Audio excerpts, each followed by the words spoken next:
Fox Sports. We are Fox Sports. We are Houston.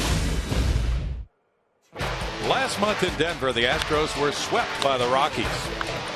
Now the final Astros homestand of the season begins with the Astros looking for revenge. It's Astros and Rockies next on Fox Sports Houston.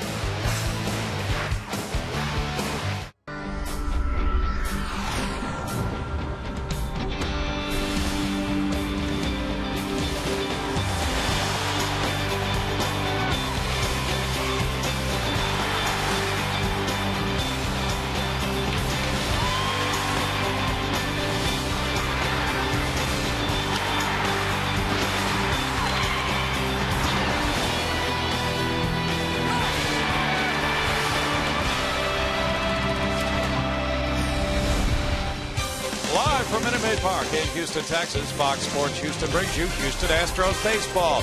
Tonight, the Astros open their final homestand of the year of 7 games. This is the first of 4 against the Colorado Rockies. Good evening, everybody. Bill Brown and Jim DeShays watching the Astros play the Rockies. Rockies swept the 3 games in Colorado.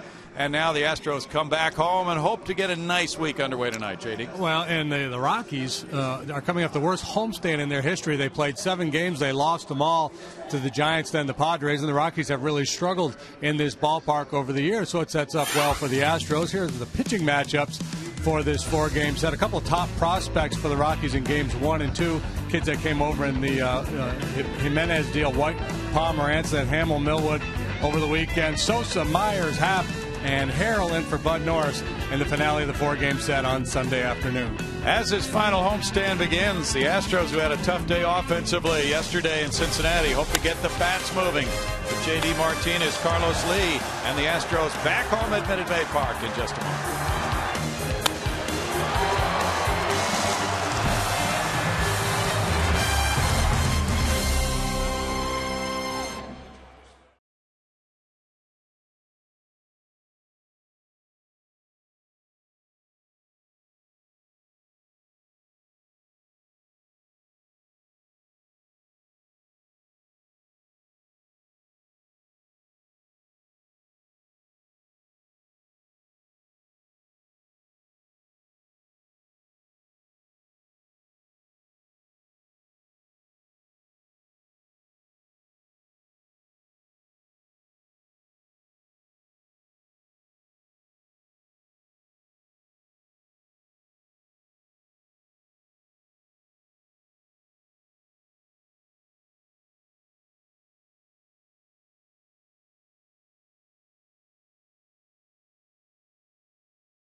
Take on the Astros and the guys in the booth, fresh off their engagement At midday today, hosting the 50th anniversary show, the heartthrobs of Middle America, Bill Brown and Jim Deshaies. Wow, that was a little thick. Thanks, Greg. Here's the starting lineup for the Rockies. Eric Young in left field, Dexter Fowler in center, Jordan Pacheco at second base, Troy Tulowitzki shortstop, Seth Smith right field, Ty Wigginton first base, Kevin Kuzmanoff third base, Willeen Rosario the catcher, Alex White the pitcher.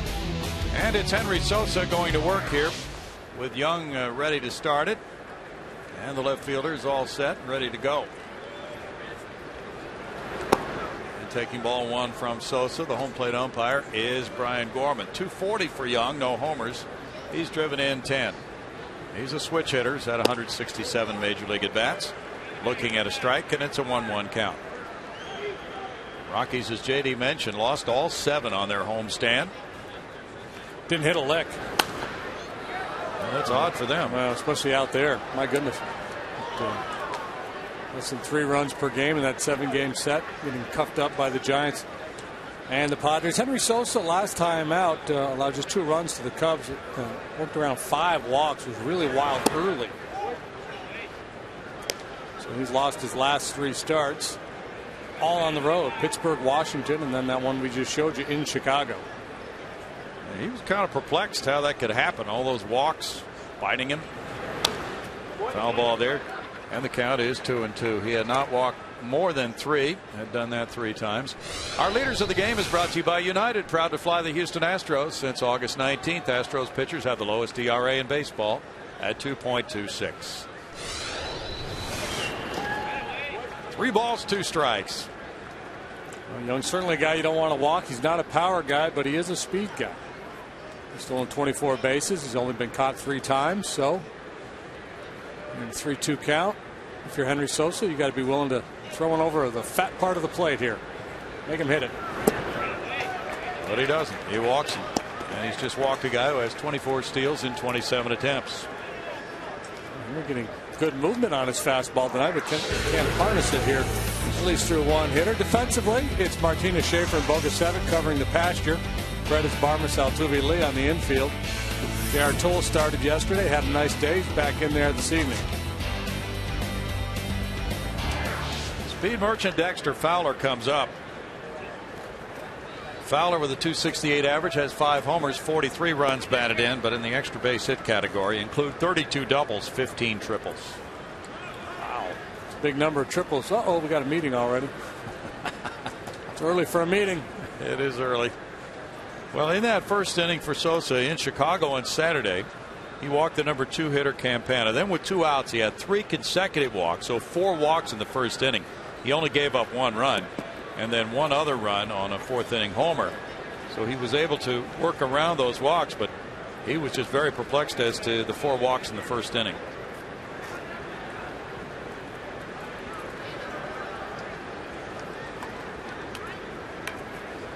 Former Rocky Clint Barmas and Altuve at double play depth here.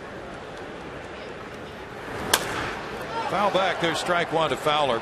Fowler covers the ground very well in center. You're talking about all those extra base hits. Since the All-Star break, nobody in the National League has more extra base hits than Dexter Fowler. Got 34 of them. Same as Braun, Upton, and Votto. That's high cotton, Brownie. Ooh, you bet it is. Good stat. Dexter's 25 years old from Atlanta. First team high school All-American. Fly ball goes to center field. That's what you like to see with a speedy guy like Fowler. A pop up. And the fly ball takes care of out number 1. Now it's Jordan Pacheco, our first look at him. He was drafted as a middle infielder, then converted to catcher. He's from Albuquerque, New Mexico, went to the University of New Mexico. In the 08 season, he was converted to catcher. Now he can do either. 288, 2 homers, 9 runs batted in. And the kid they have catching tonight, Rosario, is big time prospect. So I think Pacheco, I think they see his future as a super utility guy that can play a lot of different positions, including catcher. Well, that's what we've been talking about on Matt Downs for the Astros next year, possibly. And Downsy doesn't have the catching chops that this guy has. No. Strike 1 to Pacheco.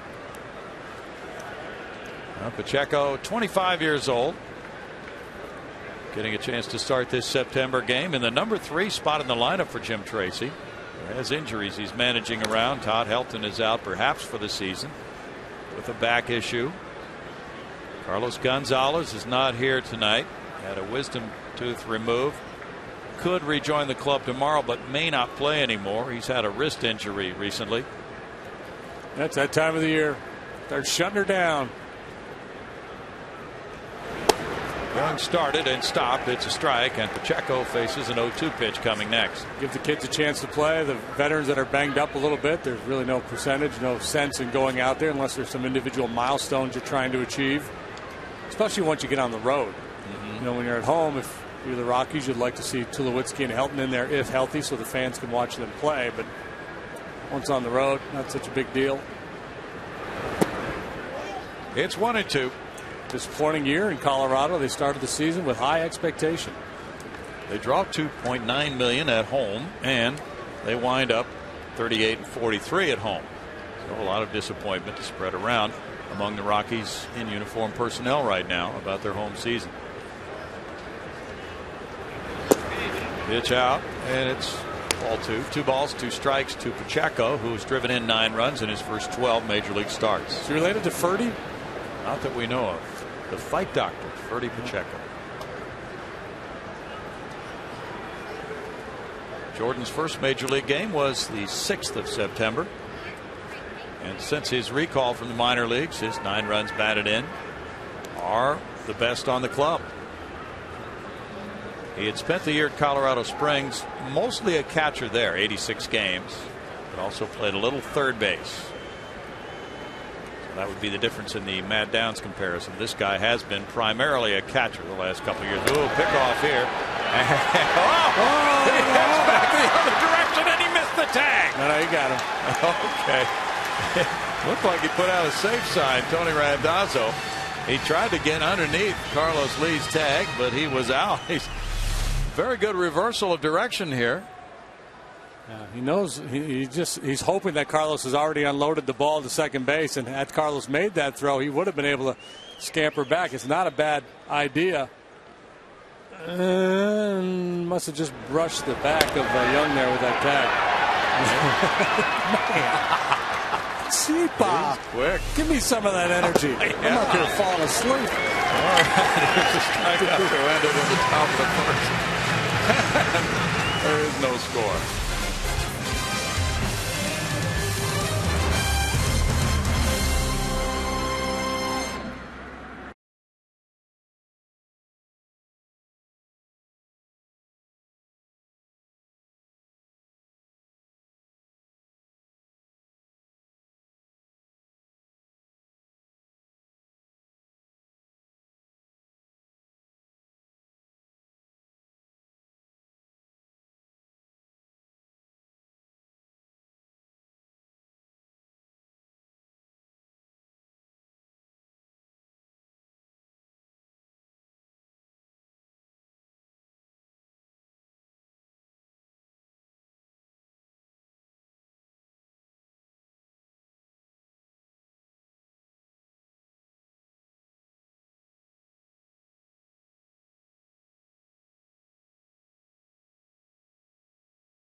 Astros lineup against Alex White shapes up this way. Jordan Schaefer in center field, Jose Altuve second base, JD Martinez left field, Carlos Lee first base, Brian Bogasevic right field, third base Jimmy Paredes, shortstop Clint Varmas, catcher J.R. Tolles, pitcher Henry Sosa.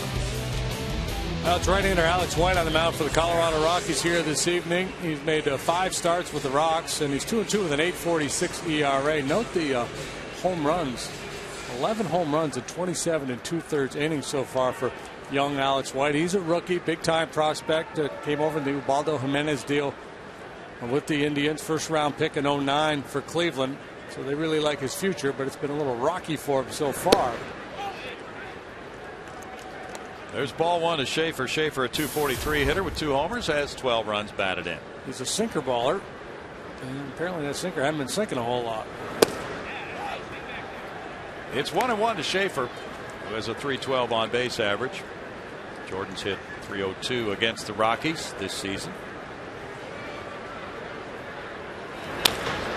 It's a good sinker. 1-2. Sinker will sit about 92 miles an hour. He can get you up into the mid-90s. Slider and a splitter, and defensively, very good outfield. Speed and left and Young, and Fowler can really go get him in center. Seth Smith is the right fielder. Kuzminoff, a late season acquisition at third. Tulowitzki may be the best in the business at short. Checo Wigginton on the right side, and Rosario, solid prospect behind the dish. Slap to third. Kuzminoff. 1 out. Crushing Russian. Good nickname. Even though he's not Russian, it's still a good nickname. Yeah, sounds Russian enough. Yeah. Jose Altuve. What is it? Czech? Polish? Macedonian, I believe. Macedonian Mahler. That works. Altuve at .266 with 2 homers, has 12 runs batted in. Problem with a nickname like the Crushing Russian is if you hit 240 with 6 home runs, it doesn't really fit. No. Strike to Altuve.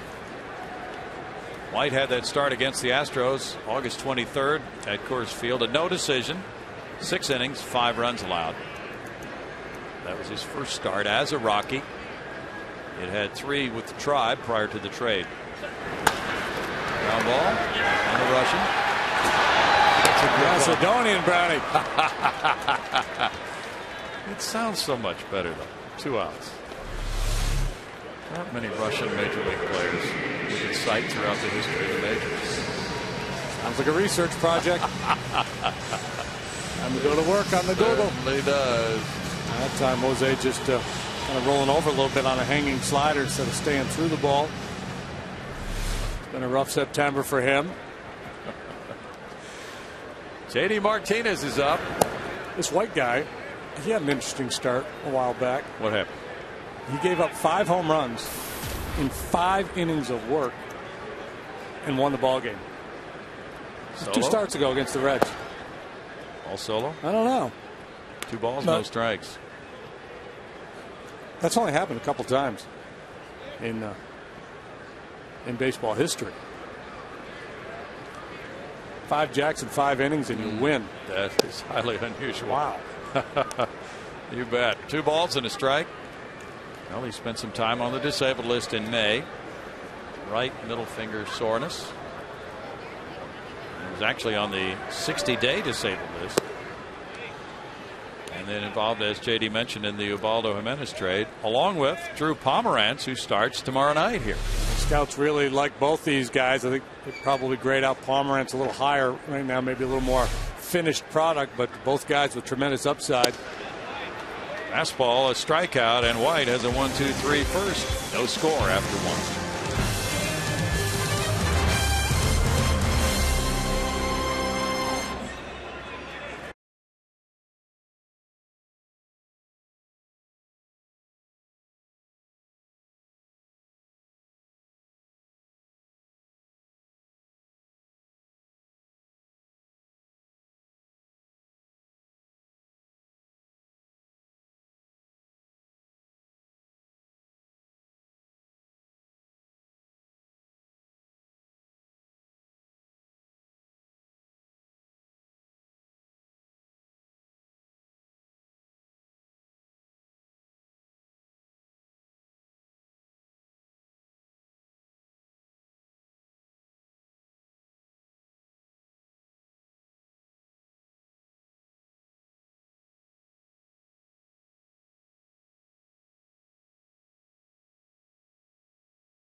Through September 28th, you can score a $1 ticket for every full-price ticket purchased in select sections, including field boxes. That's right.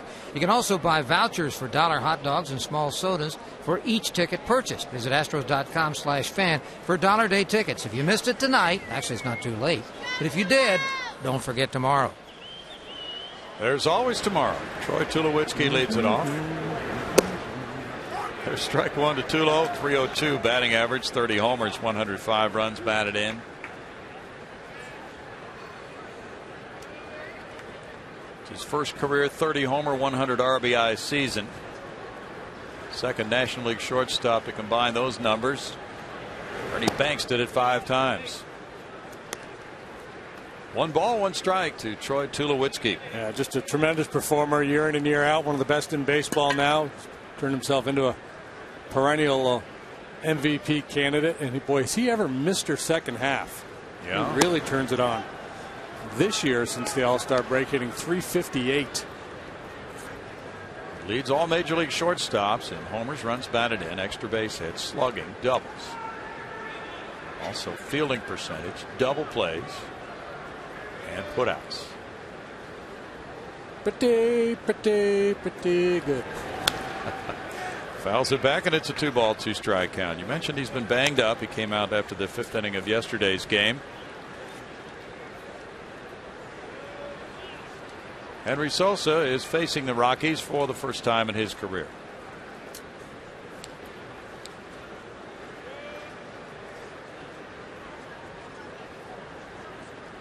Tulowitzki's only 26. 3-2. He has set a nice quick pace in the early stages of his major league career after coming from Long Beach State. He was the 7th player drafted in 05. Last year he had 27 homers, 95 runs batted in, so he almost made the triple milestone club. And 32 bombs in 09 with 92 driven in. Bouncer and backhanded. Paredes over into foul ground. It's a fair ball, and Tulowitzki reaches. Paredes could not make the clean pickup. And Tulowitzki's aboard to lead off the 2nd inning. Ruled an infield hit.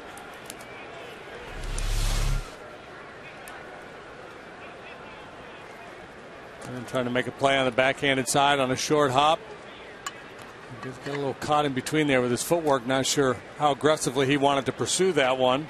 See him start in and then back up. Rich Dower, the third base coach, trying to get out of the way there.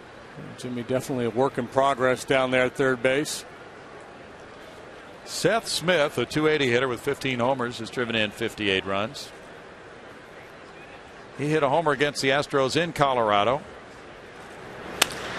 Smacks this looping line drive toward the right field corner. Bogasevic coming over to play it. Tulowitzki going first to third on the single to right by Smith. Nobody out. Ty Wigginton bats next. I was watching Tulowitzki run around the bases. You can tell that hip is bothering him. He's going just as hard as he needed to go, trying to save a little bit. And this is Smith's game. He's a good pull hitter. Handles the fastball quite well. Now Ty Wigginton, a former Astro, has 46 runs batted in. Coming up here with the Astros moving Barmes and Altuve to double play depth with nobody out and runners at the corners. Wigginton was traded from Tampa Bay to Houston in 07 and played for the Astros as well in 08. 23 homers in the 08 season and 386 at bats here for Ty. Ty's 33 years old now. He's what a manager would call low maintenance. Kind of guy you just love to have on your team. Well, that's for sure. Put him in the lineup, he's going to give you everything he's got. If he's not in the lineup, he's not going to grouse about it. Just going to do whatever needs to be done. It's an old-fashioned type ball player. He'll play second base, third, outfield, first base. 1 ball, 1 strike for Ty. Ty last year played for Baltimore, where he delivered 22 homers, 76 runs batted in. He was traded for Dan Wheeler in the 07 deal, and he became a free agent, and that's when he moved along to Baltimore, leaving Houston. Rockies signed him to a 2-year deal last December.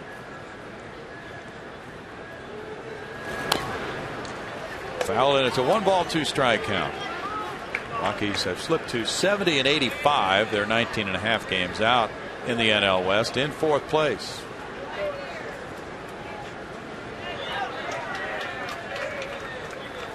Wild card winners in 07, then again in 09, and dropped off last year. Won 83 ball games last year, and as we talked about in the first inning, high expectations for this season. And, they were in first place early in the year, in the middle of May or so. They were still leading the pack out west, but done a whole lot since then. And the Diamondbacks, who have lost 90 games each of the last 2 seasons, are going to win that division. It's crazy. It's the wild, wild west. There have been 8 Russian-born major league players. Boris bad enough? No.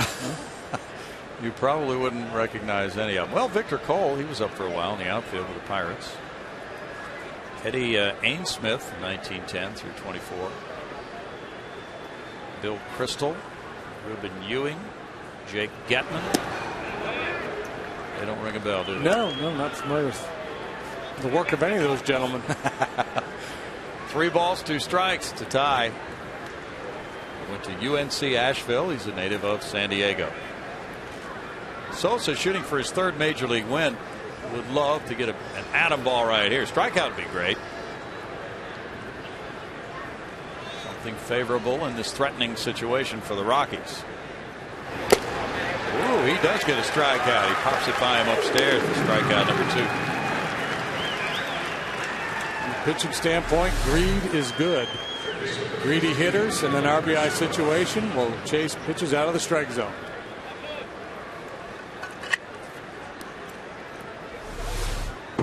Now it's Kevin Kuzminoff, who came to the Rockies from Oakland August 23rd for a player to be named later. He was born in Evergreen, Colorado. So why are we calling him Russian? No, I don't know. Kuzminoff. That's why. Okay.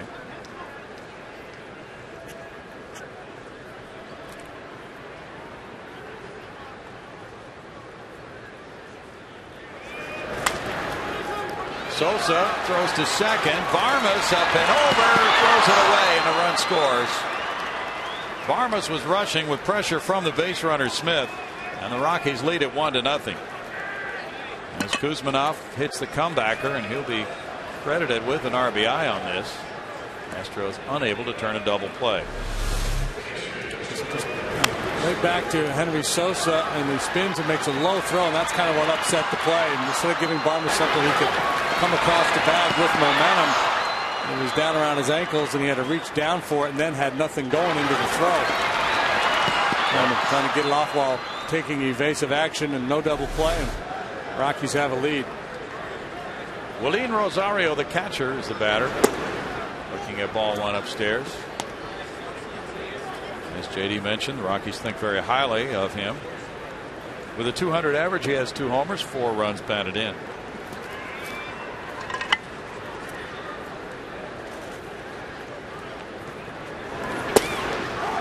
Tracy, the skipper, and it's a strike to make it a 1-ball, 1-strike count. Jim Tracy under contract through next year. I don't believe there's any conversation about an extension right now, so he likely starts next year as a lame duck. Popped up. Carlos Lee gets underneath. Over in foul territory, he snags it for the 3rd out. The Rockies come away with 1 run, 2 hits, and a man left. They lead it 1-0 in the 2nd.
Run for Alex White.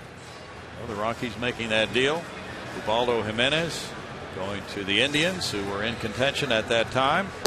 Indians willing to give up a couple of young, highly regarded first-round performers, White and Pomerantz. It's going to be interesting to see how this one works out, JD. Yeah, I mean, I think if Jimenez pitches up to his standards with Cleveland, they'll probably be okay. But if he were to fall apart and these two guys take off like a lot of people think that they will, they're going to take a lot of heat for that deal. But I think that was what made it more palatable to Cleveland was the fact that Ubaldo Jimenez has signed that 4 or 5 year deal. Yeah. So it's not like a rental player.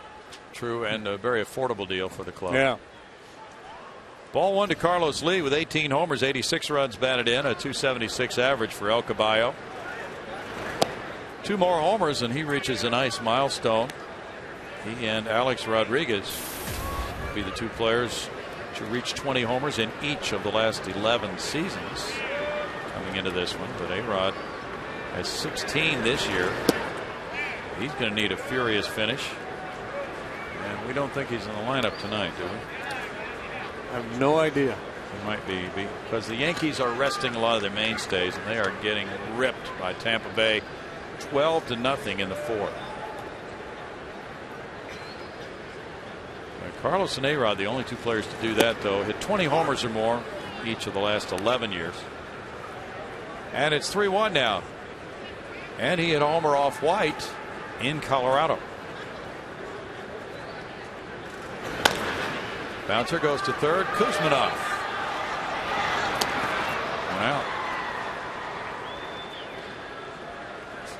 Having a busy night down there at third base. Third play already for Kuzminov. Rocky hitters, they love it at home. The pitchers, though, they prefer to go on the road. But they've had their problems. Team ERA last. Again, much worse in their home ballpark than on the road. And they've had issues in the bullpen. It's just, to me, the Rockies are the hardest team to evaluate in all of baseball because of the Coors Field effect. Brian Bogusevic's the batter.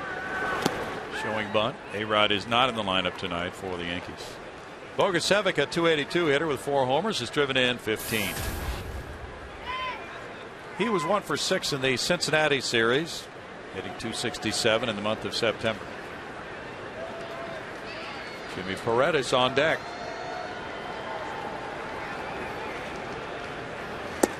Happy birthday to Larry Dierker, who made his major league debut at age 18 on his birthday. Happy birthday and happy anniversary. That's right. 18 years old. Can you imagine that, striking out Willie Mays in a major league debut at 18 years old? That doesn't happen very often, Brownie. No.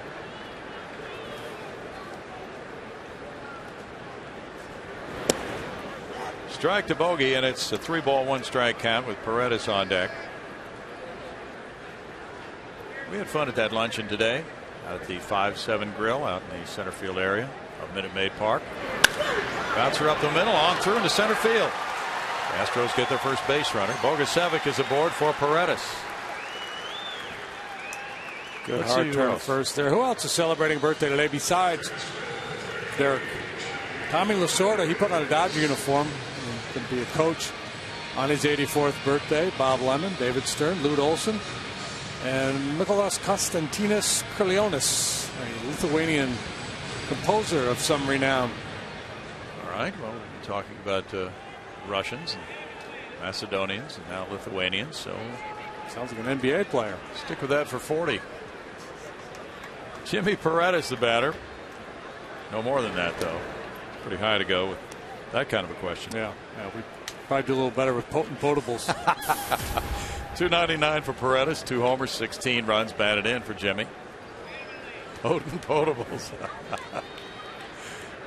Paredes went 1 for 7 against the Reds. He's a .302 hitter in the month of September.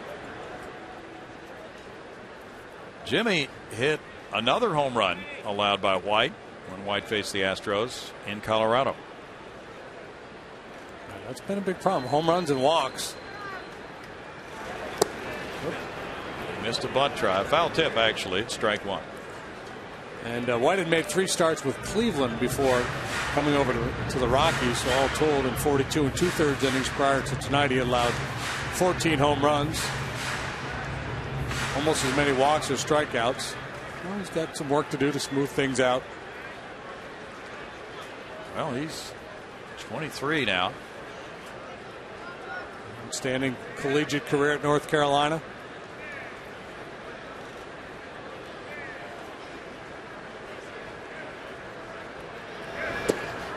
Way inside. 1 ball, 1 strike to Jimmy Paredes. Alex White lives in North Carolina, in Greenville. He was a pitcher and shortstop in high school. 3rd-team high school All-America.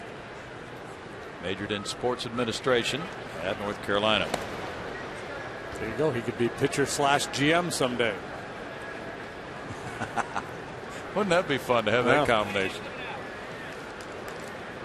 You know, you're talking trade with another GM. Got to go out and warm up. Yeah. You want me in the deal? Trade yourself.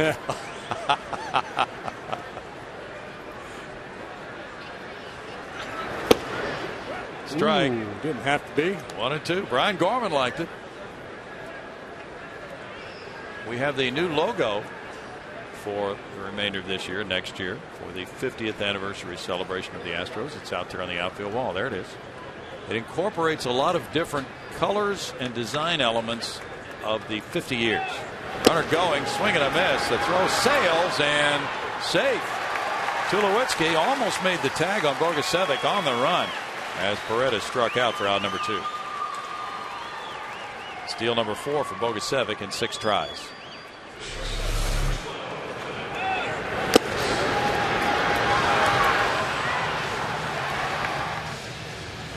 Tulowitzki on the way by, trying to get a piece of Bogusevic. Don't know that he ever did. I'm guessing Dan Bellino. Well, boy, it's almost impossible to tell. Sure is from that angle. Because if he tagged him, he's out. Looked like the tag would have been applied before he got to the base. Really did. Clint Barmas, the former Rocky, is next. Clint looks at ball 1 with a .248 average, 11 homers, 37 runs batted in for Clint. Here's a look. Good look. Good camera work right there. Outstanding. Good call, Dan Bellino. Good work, Jamie. Jamie's camera. Barmas was 1 for 8 with an RBI in the Cincinnati series. Clint's hitting .283 in the month of September with a couple of homers.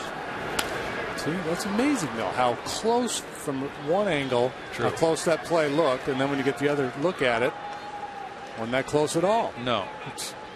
It's almost like magic, Brownie. The illusion of all this. Well, and players can create that illusion of making a tag the way they carry it out sometimes. They can sell a call to the umpire. In that case, he wasn't buying.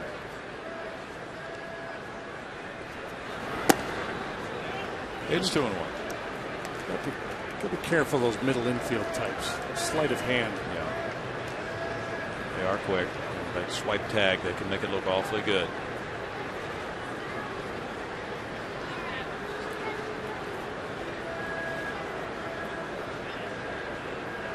Take all your money playing 3-card Monty. That's to left field. Backing up Young. Young leaping at the wall. It's off the wall. That ties the game 1-1. RBI double for Barmas. 27th double for Clint. His 38th run batted in. Create a 1-1 ball game.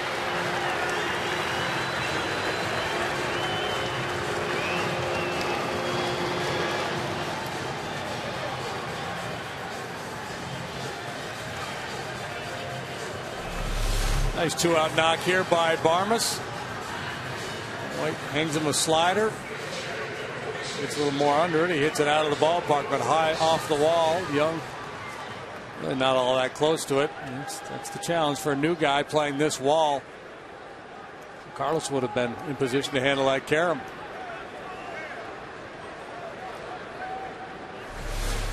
J.R. Tolles had a nice game yesterday in Cincinnati. That was his first start since being called back up in September. He's hitting 187 with 3 homers, 10 runs batted in. Yesterday he was 2 for 3 with a double and a single. There's ball 1 to Tolles. Tolles had a lot of playing time early in the season. This is his second stint with the Astros. Snapped an 0 for 19 with his double yesterday. Tulowitzki just went in there to have a chat with his young right-hander. Probably told him, look, got the pitcher on deck. You don't have to give in to this guy.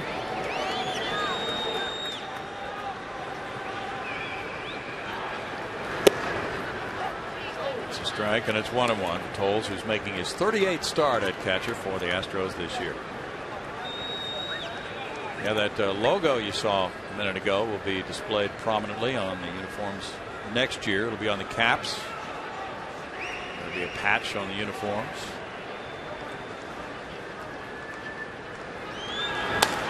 Ground ball goes foul, and a lot of special things will be happening to celebrate the 50 years of the franchise. Yeah, flashback Fridays.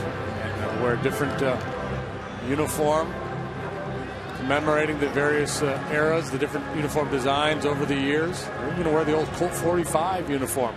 Yes. So every Friday home game, they'll be wearing those uniforms. The alumni throwing out first pitches and themed fireworks shows to go along with it. That's right. White is all over the place with his delivery. Oh, yeah. They're all those uniforms. Jimmy Wynn, Larry Dirk there today. Luncheon that was held this afternoon. I love Dirk talking about that first start. Wasn't it great? Because I was in the bullpen. I was throwing my fastball hard and straight. I was throwing my curveball hard and straight. Throwing my changeup hard and straight. It was all adrenaline. Had no finesse whatsoever. What would you expect? An 18-year-old fireballer making his major league debut. Various uniforms down through the years. I love that shooting star Astro one. Yes. The old style one. And so that shooting star has been incorporated there into the logo. And all these events sponsored by Methodist Hospital next year on the 50th anniversary. So yeah, there'll be a lot more coming, but that's the gist of the planning. And then the fans will be able to vote on their all-time favorite players each decade. And then at the end of the year, the all-time Astros team will be announced, the 25 players. But the way we understand it, for instance, in April, you'll be able to vote online for the players from the first decade of the club, probably just the 60s, because the club started in 62. In May, it'll be the decade of the 70s and so on down the line. So there'll be a team of each decade, and then at the end of the year, the all-time team. These retired numbers salute a lot of the greats.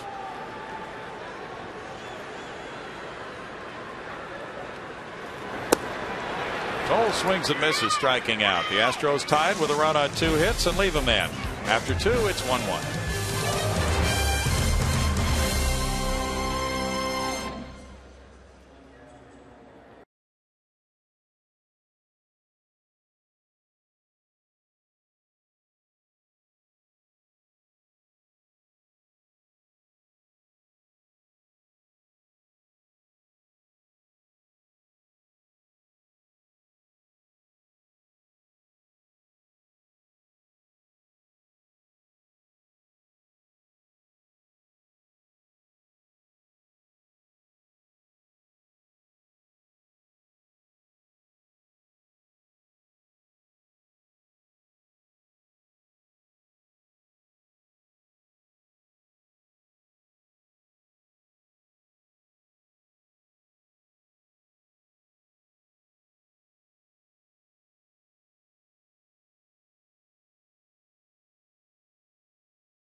Rockies tied at 1. Astros Oktoberfest presented by Budweiser is this Saturday here at Minute Maid. A discounted ticket package includes a game ticket and access to the pregame event with beer sampling, live music, folk dancing, and a lot more. To get those tickets, go to astros.com/Oktoberfest.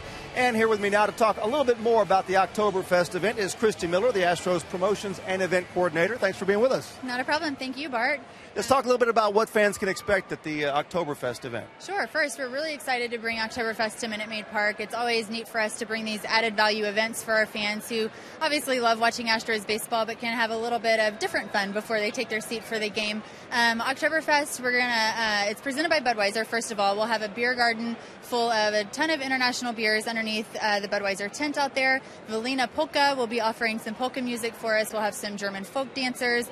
Kielbasa has been kind enough to offer some brat samplings for our fans. So it should be a really good time. A dozen different beer makers out there taking part in the beer sampling, and good ones, too. Exactly. We've got a bunch of variety out there for people to be able to sample. And to sample them, you need one of these Astros Oktoberfest passports. You can get this for $20 at astros.com/Oktoberfest, like you said.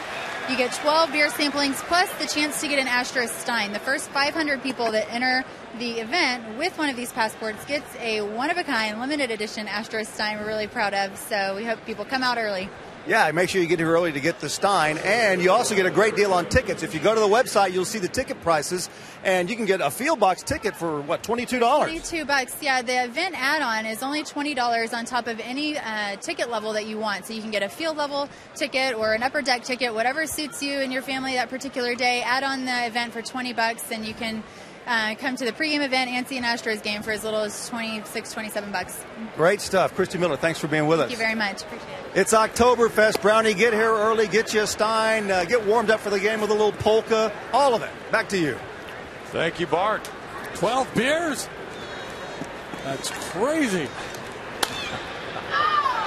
Oh, samples. Okay. Samples. Two samples. The ball's 2 strikes to Eric Young.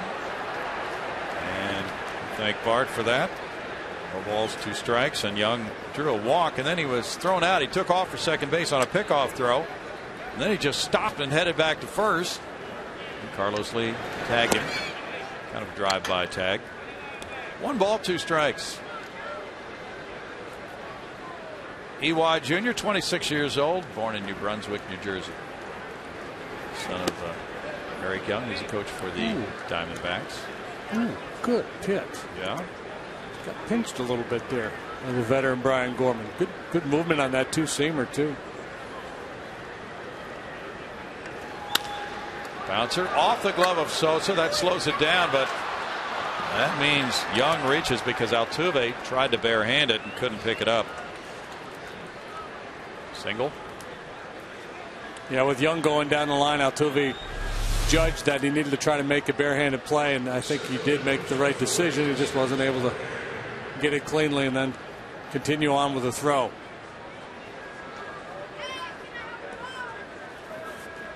Sosa's one heck of an athlete. Just a little bit late getting to that high one hopper. It's essentially a 2-pitch pitcher. Fastball, slider. He does have a changeup, but almost never throws it. Dexter Fowler hit a fly ball to center. Pitch out. That's ball 1. Now we'll see if Young takes off on this next one after the pitch out.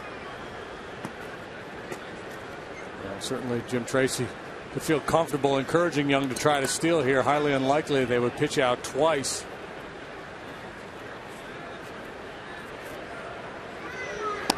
Young not going, and it's a ball. You'd hate to put any pitcher in that hole, especially one as young and inexperienced as Sosa, a guy who's coming off a game in which he walked 5. You could put 3 in a row on, but Greg Maddux out there and feel comfortable he'd come back and get the guy. Yeah. 2-1. Fowler had some time at AAA Colorado Springs this year. He was optioned in June. Yeah, they're trying to get him to make some mechanical adjustments to incorporate his lower body and his swing more. Apparently he's made the adjustment.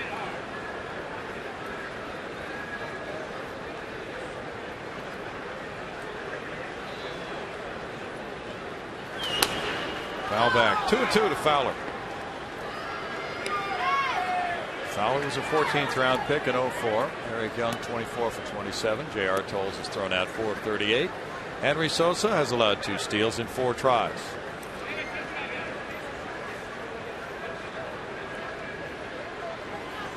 Carlos Lee 1 for 1, tagging a evasive base runner tonight in case that play develops again.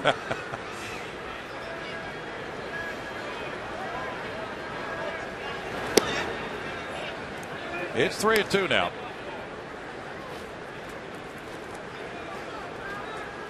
In addition to what Christy Miller told you about, the Astros in Action Foundation Marketplace fundraising event is coming up this weekend, Friday through Sunday, and proceeds from the weekend event benefit the Montgomery County United Way for wildfire victims. Runner going, that's looped over Barmas into left center field. Young will continue on to third base on the single by Fowler.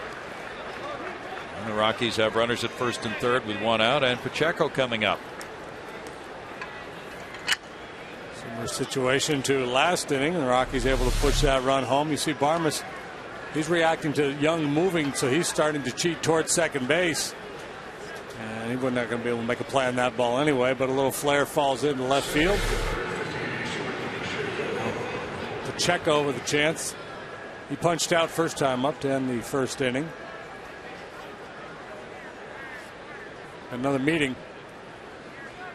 Astros are setting the world record for meetings on the mound this year. They certainly are doing that. But it's to be expected with a young club. By the way, Brad Mills telling us that Bud Norris would be examined tonight. That's probably already happened by now, but this was about 4 o'clock when he met with the media, and pretty good chance that Bud Norris will not start again this year, but that's not been made official yet. Sounds like biceps tendonitis. This one rolls away, and now Tolles will make a throw to second high and on into center field as Young scores.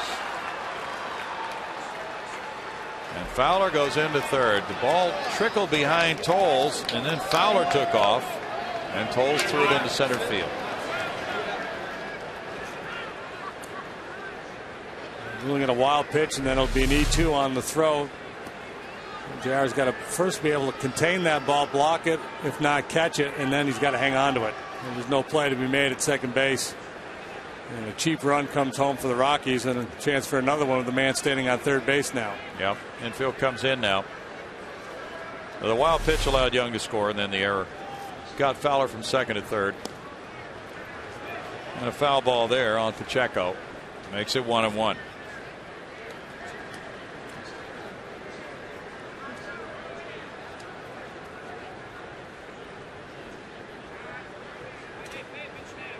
I don't think he's coming home until he makes a throw to second base, though. Yeah, that's true. First guy. We'll have to check on that ruling then. It's just kind of an ugly play all the way around. 2 balls and a strike. Pace of this one not good either. Not good at all. No, a lot of balls.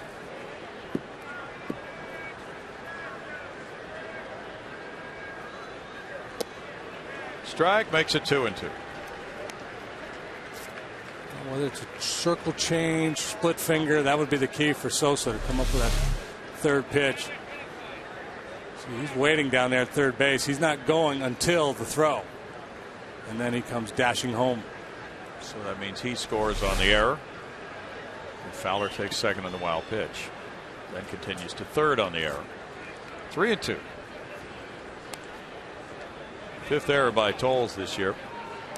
49 pitches for Henry Sosa. Looks as if Lucas Harrell will be the starter Sunday in place of Bud Norris. That's speculation at this point, but Brad Mills was allowing us to go in that direction today.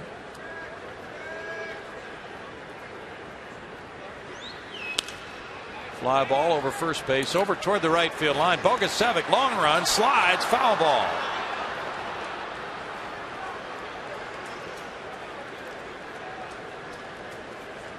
Pacheco comes back with a 3-2 count. Nice effort here by Bogey, leaving his feet, and that ball is fouled by inches.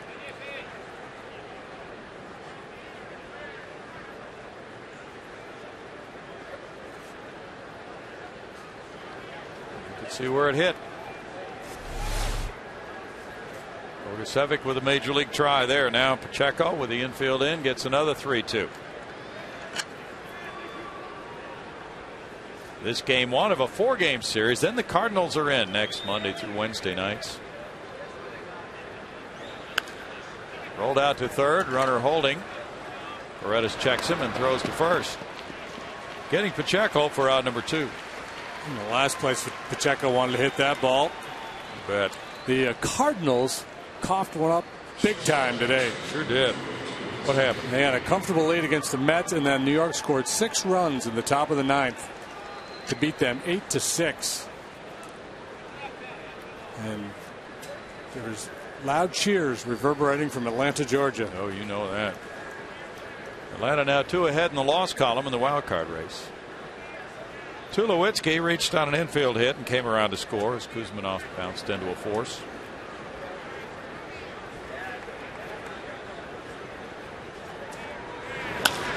Tulowitzki puts it out into right field, and Bogusevic broke over. Now he comes in. And in the 3rd inning, the Rockies come up with a run on 2 hits with 1 error and 1 left. They lead it 2-1.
TNT Rethink Possible by Whataburger, just like you like it. And by Moneyball, starring Brad Pitt, in theaters tomorrow, rated PG. And we've got more for you because, as you see my face, that means it's time for the AT&T trivia question. Will the Russell Bells ring for JD and Brownie? Well, here's the question. Derek Bell joined a group of only 9 others prior to this on June 19th, 1995. What did he do in a game against Montreal that put him in the record books with those other 9? Oh, boy. He had some poutine in between innings. That would not be correct. He rode on a scooter with Yuppie. No, it was. See, that wouldn't be in the record books. This is in the record books. Only 9 people had done it before him in that game. In the history of baseball. Henry Sosa up the right field line, and Sosa has his first major league hit. And he goes to second base. They're calling for the ball at first, saying that he missed the bag. And we'll see what happens when Ty Wigginton gets the baseball over at first. He's calling for it from White.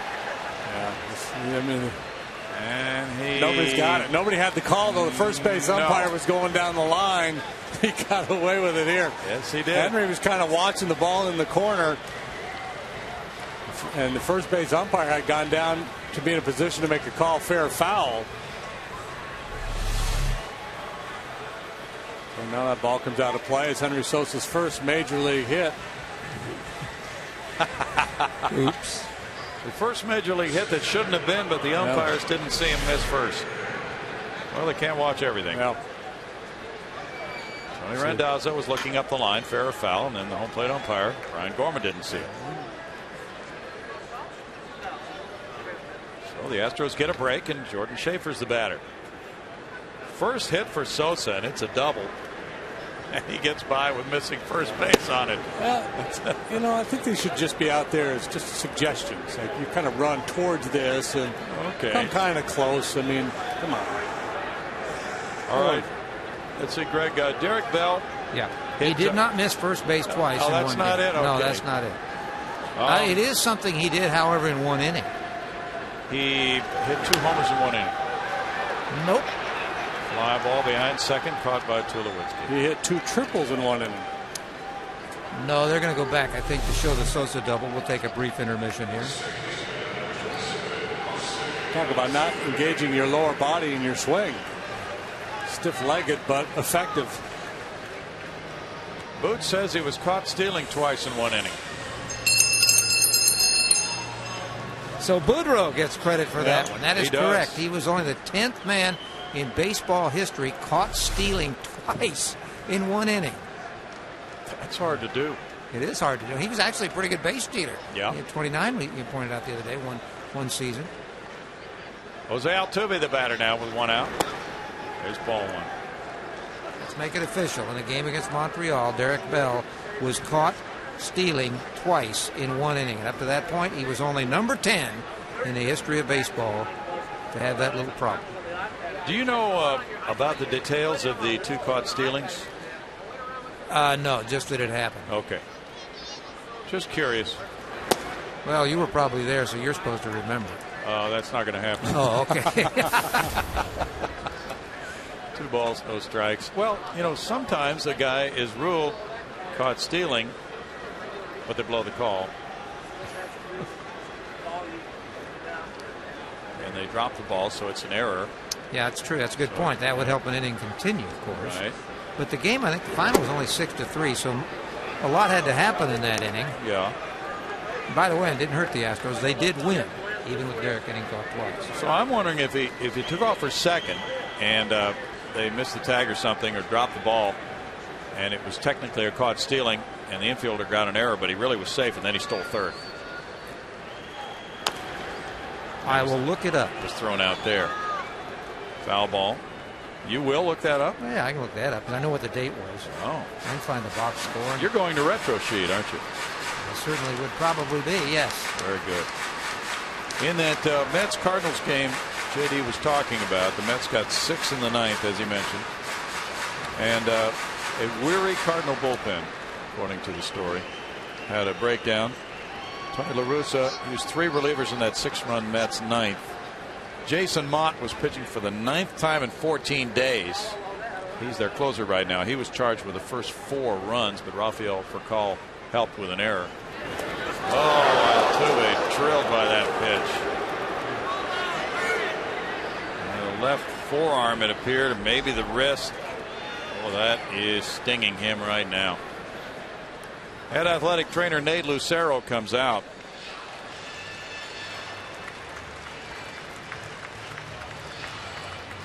Pretty tough to get out of the way of that one. Apparently it's around the left elbow, maybe. Yeah, he got smoked. Two-seamer just got chasing in there on him, right on or just above the elbow, it looked like. That's smart.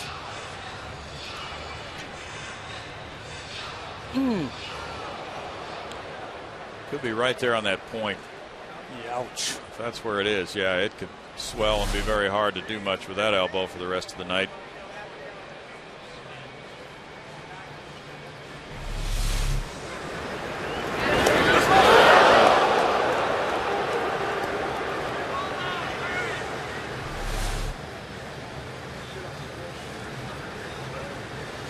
He will go to first. There will be runners at first and second with 1 out for J.D. Martinez now. Third hit batter for White in about 30 innings of work.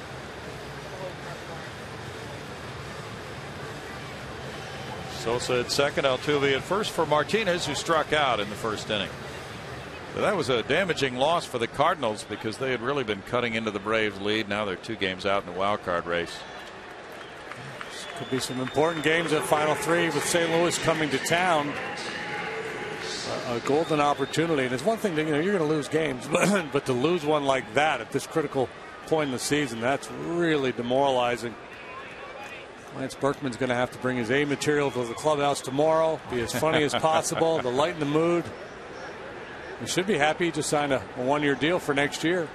$12 million.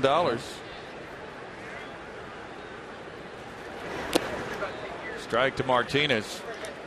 Good move on the part of the Cardinals with Albert Pujols' future uncertain. They have Berkman signed, and he could be their first baseman now next year. And he got a 50% raise over his $8 million deal for this year. Chris Carpenter also signed for next year recently. This one skips by the catcher Rosario, and the runners are wild pitched up to second and third. It's 1-1 to Martinez. Far cry from what we saw from Bronson Arroyo yesterday in Cincinnati, who was the model of efficiency and just dominated the Astros. Both pitchers here tonight really struggling with their command. That game was over at this time yesterday in terms of how long it took. It was a 2-hour ball game. Yeah. I'm a little facetious, but seemed over. Martinez looks at that one. It's ball 2. 2 balls and a strike. So the Cardinals lose. The Rays are beating the daylights out of the Yankees 13-zip. Boston's idle tonight. You know when is a really good time to play an excellent team? The day after they clinch. Yep.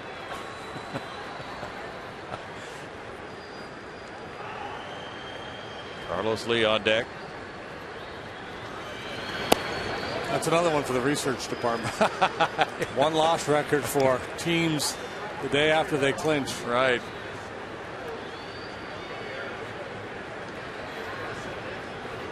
Boston with a 2.5 game lead over the Angels and Tampa Bay. Atlanta 2 over St. Louis. So the Rays, barring a crazy comeback from the Yankees, will move within 2 of Boston. And another hit batter. Martinez gets plunked on a 3-1 pitch, and the bases are loaded with 1 out for Carlos Lee. Bob Apodaca headed for the hill.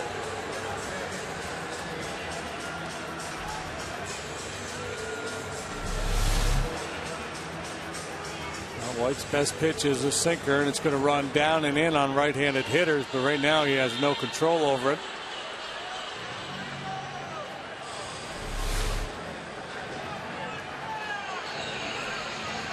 He'll take one more shot in there to Carlos, and Carlos will open up that front side and yank one into the seats on him, so he's got to be very careful here. Shades of Pedro Martinez. Carlos Lee grounded to third on a 3-1 count in the second inning. Manny Ramirez plans to unretire and seek reinstatement. 49 pitches for White, 27 have been strikes. Yeah, he's going to go play winter ball, right? Yes. But he was told he couldn't play in the Dominican Republic as long as he remains on the inactive list. So there is a report that he will serve his 100-game suspension upon being reinstated. That'll pretty much take him out of winter ball this year.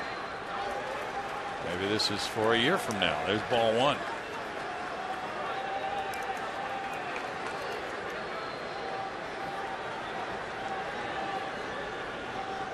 I didn't know MLB had that kind of control in the winter ball. No, I didn't either.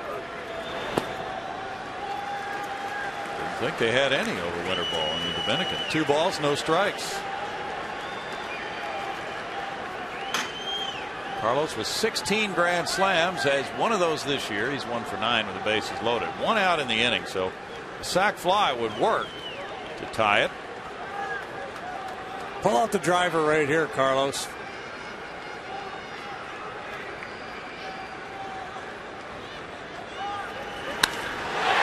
Out to center field. Fowler with it back to the infield, way up, and it rolls up Tal's Hill all the way to the top of the hill. 3 runners are going to score. Here's Martinez to the plate, And it's a 3-run double for Carlos Lee.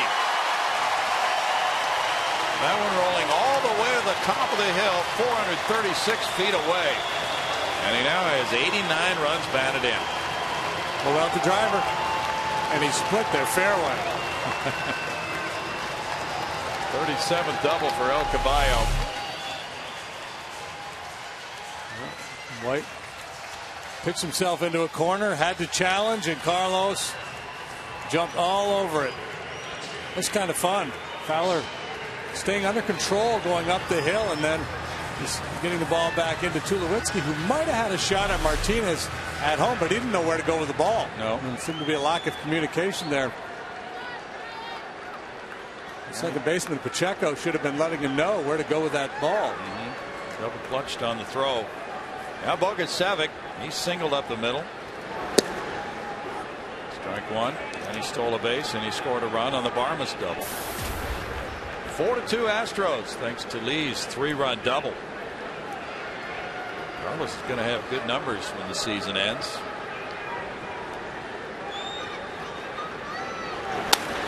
Bouncer and diving. The third baseman Kuzminov comes up firing and getting.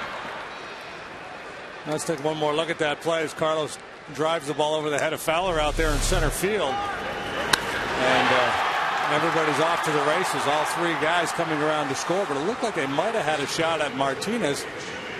See Pacheco, the trailer out there, he's got to be letting Tulowitzki know where to go with this baseball. And maybe he just felt like there wasn't a play to be made.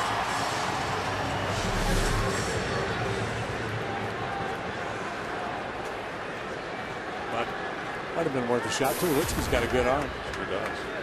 Jimmy Paredes struck out in the second inning. And Barmas was on deck. 4 hits for the Rockies, 3 for the Astros. There's strike one to Paredes. Jim Miller's warming up for the Rockies.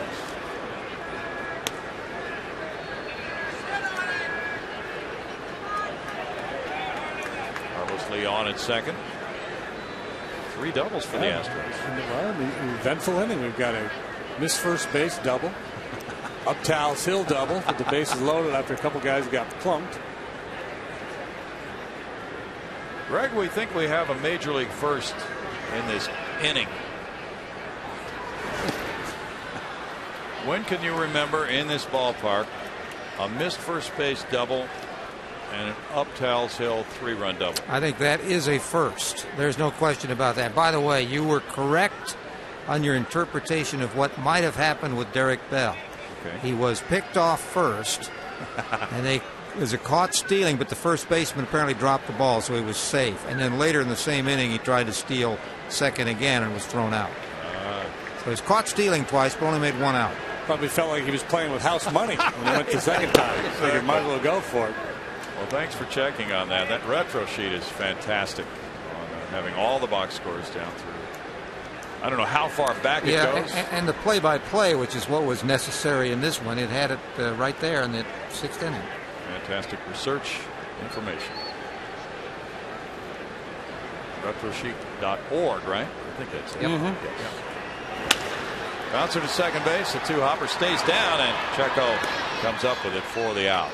The Astros grab the lead with a 3-run third. With 2 hits and a man left, they lead it 4-2.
At Minute Maid Park, we saw some rainbow colors earlier today with the old uniforms. Now we're seeing them on the head.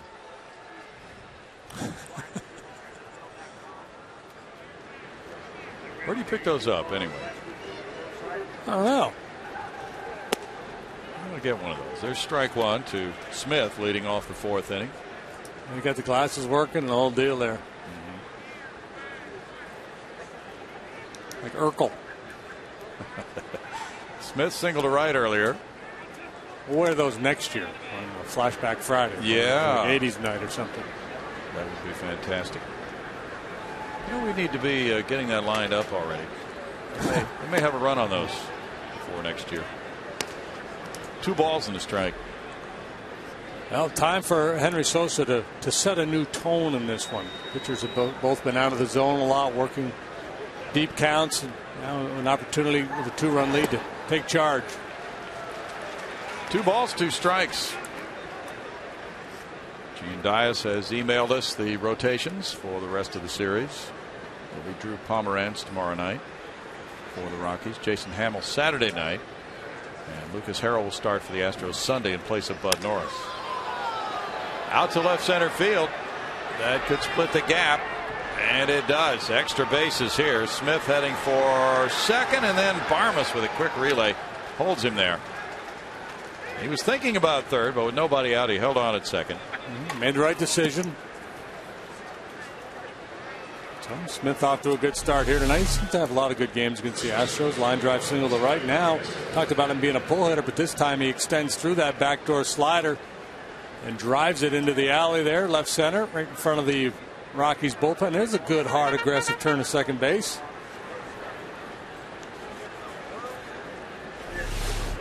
Sure is. That's 5 hits for the Rockies. Wigginton, the batter, he struck out on a high heater back in the second inning. That was the first extra base hit for Colorado tonight. And it's strike one. Kevin Kuzminoff is on deck. Bartolo Colon started that Yankee game against Tampa Bay. You don't want to be the guy scheduled to start after a clincher. No. And you figure several of the mainstays are not going to be in the lineup, and sure enough, several are not. That's a foul ball. There's no intensity whatsoever. It is just kind of basking in the afterglow of the clincher. Derek Jeter is playing tonight. Mark Teixeira's in there. Nick Swisher. Andrew Jones hit a homer, his 12th. Other than that, Joe Girardi resting a lot of guys with a 95-60 Yankees record. And Colon gave up 7 runs in 3 innings, 5 earned.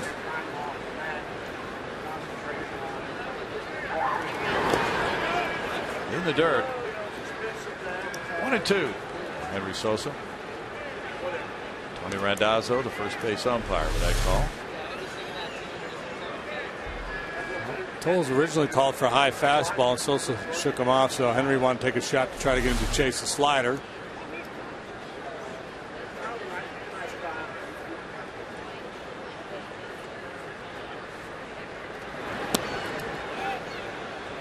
Two balls, 2 strikes. The Rays are 85-70, so another win. 13-2 lead after 6. Seems pretty securely within their reach. Give them a nice record, but still have to overtake the Red Sox. Well, they're out in the cold. They may have started their run too late. That's a strikeout, and that's number 3. We should throw more fastballs. Okay. Let's talk about that. First of all, let's go to Bart. All right, Brownie, thank you. The Astros will launch their 50th anniversary celebration for the 2012 season this weekend against the Rockies. This Saturday, the first 10,000 fans will receive a 50th anniversary fleece blanket courtesy of AT&T. Go to Astros.com for details on all the details about the weekend as they launch the big 50th anniversary celebration. Guys, back to you. Those are nice, Bart. Yeah, they're very nice. Strike one to Kuzminoff. Kuzminoff became the first player in Major League history He hit a grand slam on the first pitch of his first career plate appearance. That's where he got that crushing Russian nickname. Broken bat here. It rolls out slowly, and it's dropped by Paredes. He reaches. That one was hit very softly, and Paredes tried to come over, pick it up, and get him. It's ruled a base hit. See that right there, getting a base hit on that, you would lose that crushing Russian nickname forever. Yeah, it's gone. A play that probably should have been made. Yeah. Kuzminov is not a speed demon. I think Jimmy should have been able to make that play. I think we should go with the muddling Macedonian. Yeah. First and third, one out now for Willeen Rosario. Rosario fouled out to the first baseman, Carlos Lee. Whoa. He's headed for the seats, and will reach the seats. Just 22 years of age, kid with some power. And boy, we like the kid we saw in Cincinnati in that series, Mesoraco. Yes. Kevin Mesoraco. Yep. Looking young hitter. So that's a hopeful point. He sees the ball in the air and he's pointing like somebody's going to make a play for him. Okay. Way out of play. Just a little overly optimistic. Rosario is up from Double-A Tulsa for the second straight year he was there. Takes a strike. And it's 0-2. Rosario at Tulsa this year hit .249, 21 homers, 48 runs batted in 102 games. He was signed back in 06 as a non-drafted free agent. He's played in the All-Star Futures game each of the last 2 years. He was the Rockies' #2 prospect coming into this season. 1-2. Dan O'Dowd has been at the helm for years as the general manager of the Rockies. Yeah, like 12, 13 years, something like that. That sounds about right. A heck of a run. Yeah. Washington leads the Phillies 6-0 after 8. Grounded to third. Paredes to second, and Altuve double play. Boy, Sosa can really use that. It's no runs, 2 hits, and a man left at third base. Paredes gets it on to Altuve. He really had something on this throw with a runner in on him. 4-2.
And Chevy is proud to support youth baseball leagues in your local community. If you'd like to learn more about Chevy youth baseball programs, go to youthsportswire.com. There's another place you can go for a whole different thing. It's a Facebook page because the 2012 Ford C. Frick Award Fans can cast votes. The Hall of Fame's Facebook page, facebook.com/baseball hall. And the reason Brownie's picture's there is because he is one of those that can be voted for. Now the public gets the vote and brings it down to the finalists, and then it is re-voted on. But get Brownie some votes, folks. 25 years at the post. Do we have to be Facebook members? Well, that one, but I think you can get there through the, you can get through the halloffame.com. All right, let's go. Hey, it was great to see those two guys today, Milo and Gene, at the luncheon. And you talk about covering the entire expanse of this club's history. Those two guys have done it. That's it, right? Gene was there with Lowell Pass for the very first pitch in '62, and then he and Milo both. Milo came in '85 or '86. 85. So, and Gene worked through '86. Rene Cardenas, also at the luncheon this afternoon, was one of the original voices, Spanish radio. Rene tells a good story about having to hire his partner in the first days of the franchise. What happened? 1-2 to Clint Barmas, who had the RBI double back in the second. Well, he had been hired away from the Dodgers by Judge Hofheinz. And that was a kind of a lengthy process. And then the judge, who was very busy with a lot of things, including building the Astrodome, said, I don't have time to hire your partner. You hire him. So Rene wasn't expecting to have that job. But after a search, and there's a strikeout, number 4, he isolated his partner. He talked with him.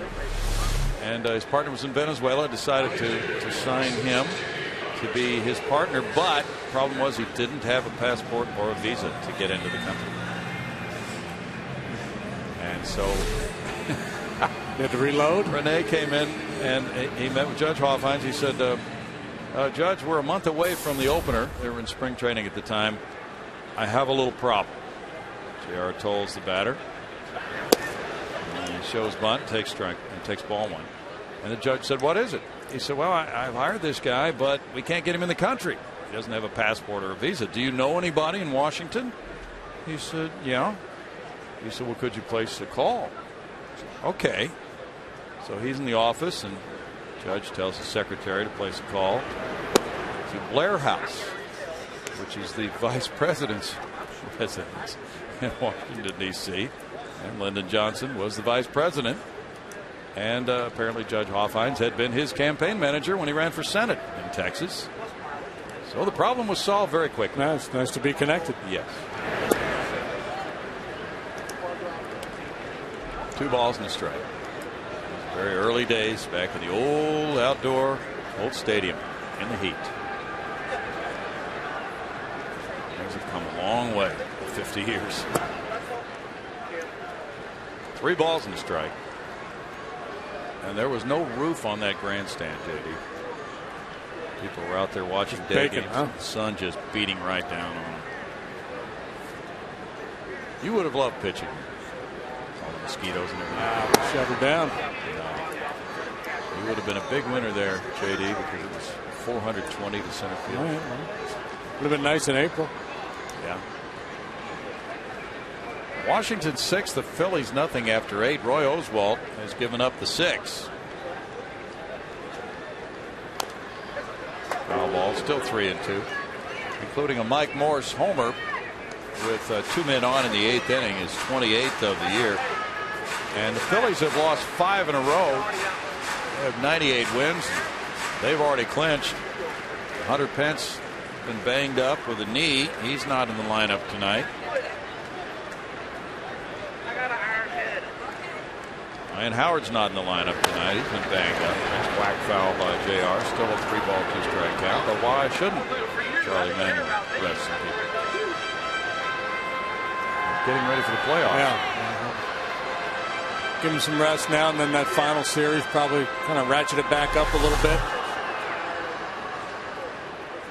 Mathematically possible for the Phillies not to have the best record in the National League, but no, it isn't. They've already clinched the best record. Swing and a miss. Toll strikes out. That's number 5. We talked about Henry Sosa having a chance to take charge of the game. It looks like White's got the same approach here as he punches out 2 in a row. And I don't know if it's just an adjustment with his release point or whatever, but he's looked much sharper in this inning. He's threw some really good sinkers. And both those at bats with Farmers and JR. Now Sosa, who doubled and scored in the third inning when he really could have been out. There's ball one. He missed first base, but the umpires didn't see it.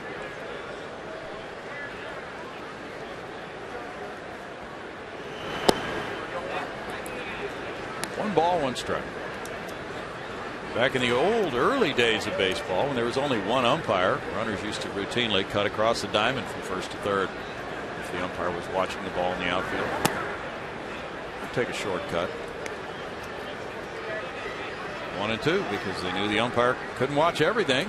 If they saw him looking out in the outfield, they'd just take advantage of it. Shortstop should have tackled him. Umpire wouldn't be able to see that either. And then you had third baseman grabbing onto the belt of the base runner, tagging up on a sac fly because the umpire couldn't watch everything. 2 balls, 2 strikes.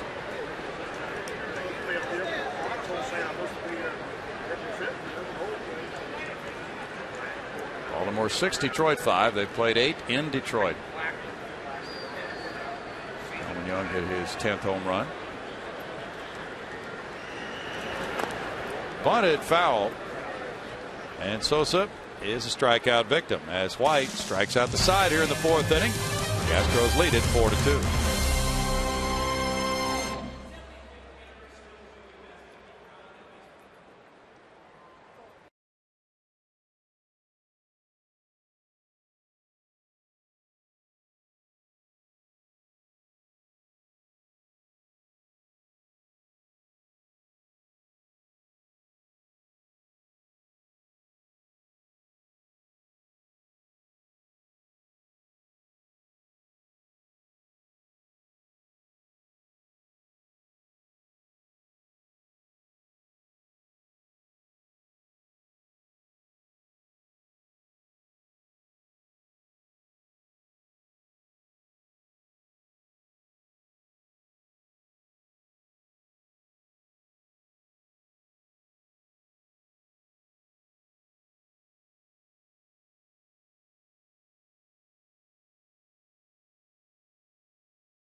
Cancer Center making cancer history, and it was this date in 1997 when Jeff Bagwell, by stealing third, became the first 30-30, that's home runs and stolen base player, in franchise history.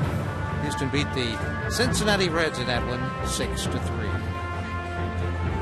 That's what the MD Anderson Cancer Center has for us tonight. Of course, that's quite a statistic, the 30-30. We had that on a trivia question earlier. First guy to do it, and then it took 34 years for Willie Mays to be the next. That's true. 4-2 Astros. Alex White leads it off, and the pitcher looks at strike one. Henry Sosa is trying to snap a 3-game losing streak, and he has the lead. White grounded out in the 3rd inning. Sosa gets a strike there and makes it 0-2 for Henry. Indians 11, White Sox 2 after 8. Schaefer's well over in right center. That's a strikeout. It's number 4. That wasn't a very good swing. No. Didn't really have much in that swing.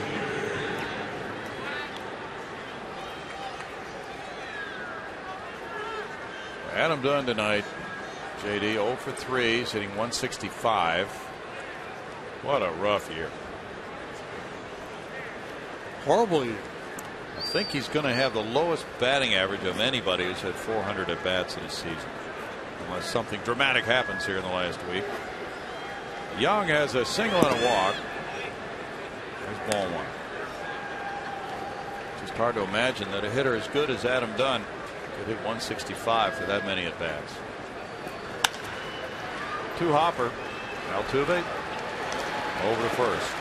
And that speaks to the mental part of this game, where you fall into a hole and it starts to eat at you, and sometimes you just can't find your way out. True. I mean, Adam's never been a high average guy, but lifetime, I'm guessing 240s. I think you're right. Yeah. A lot of walks and a lot of power. Dexter Fowler's 1 for 2. Angels and Blue Jays 3-3 in the 7th inning. Career 244 with a 374 on base percentage. His on base percentage this year just 294. He's hit just 11 home runs. Giants are in Los Angeles later tonight. Bumgarner versus Kuroda. Let's see what kind of bounce back Adam Dunn has. I Yes. wouldn't bet against him. No, not at all. Because he's only 31. True. Reflexes do not go at age 31.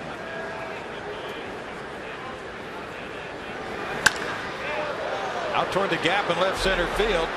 That is in for extra bases. Fowler has an easy double the way he runs. He just cruises into second base with his second hit of the night. 33rd double of the year for Fowler.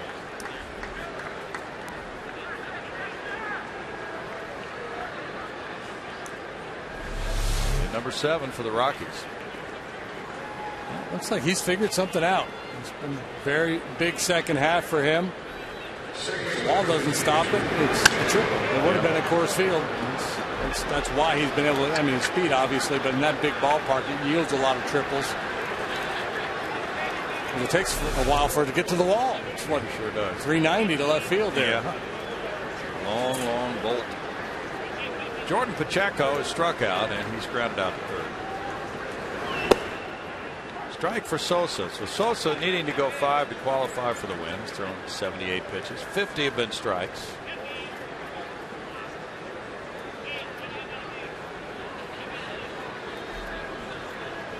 Lucas Harrell will be getting ready to start on Sunday now. He took batting practice with the starting pitchers to prepare for that today. 1 ball, 1 strike.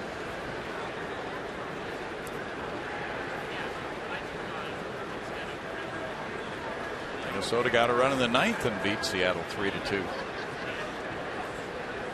Twins have had a miserable second half of the year.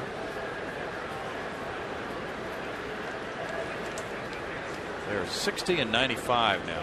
They just snapped an 11-game losing streak.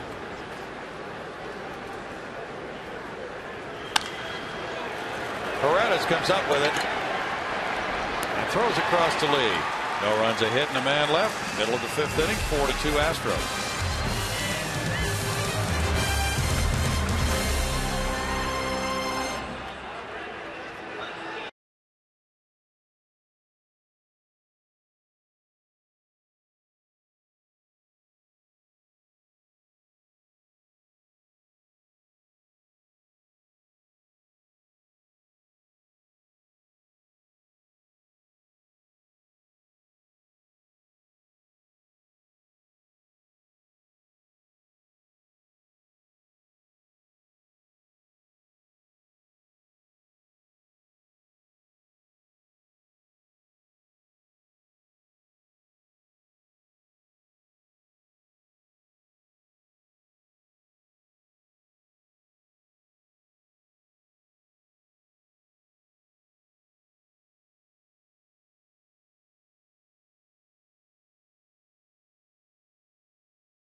Series tickets, compliments of Scott's. The Astros lead 4-2, bottom of the 5th inning at Minute Maid Park. Final homestand of the year for the Astros of 7 games. They trailed early.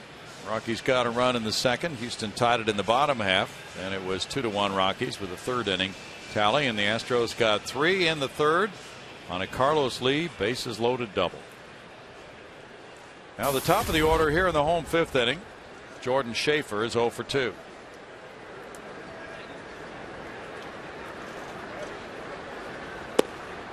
That's ball 1 to Schaefer with Altuve and Martinez to follow. Rangers lost at Oakland 4-3 today.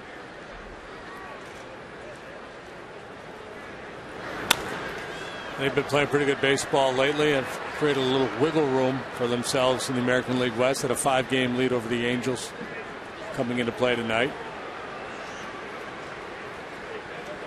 The Yankees are 5 ahead of Texas in the win column. Texas and Detroit with identical 90 and 65 records coming into play today. Tigers got beat as well by Baltimore. Who caught this one?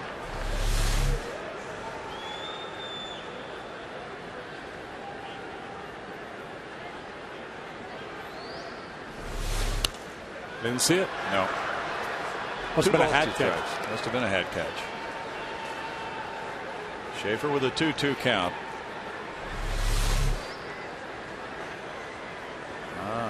Very nice. That was a hat catch.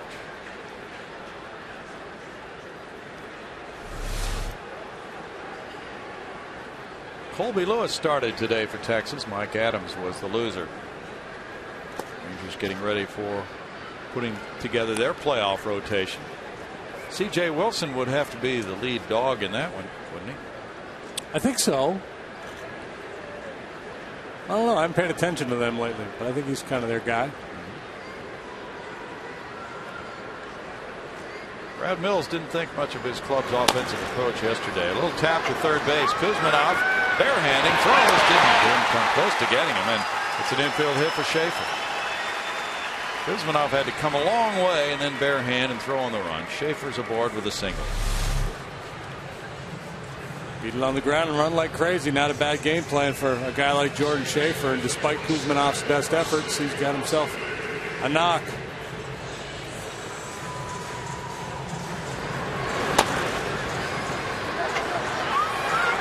That's all. Just got to turn the page because you're not happy with the swing.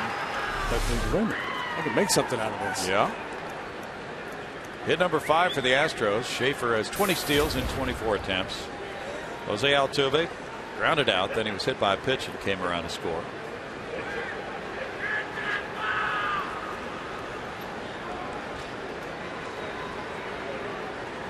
It's good to see that Jose could even move his arm after the way he got drilled last time. He sure did. Got a run around the left elbow. Now he's got it padded. It's a good idea.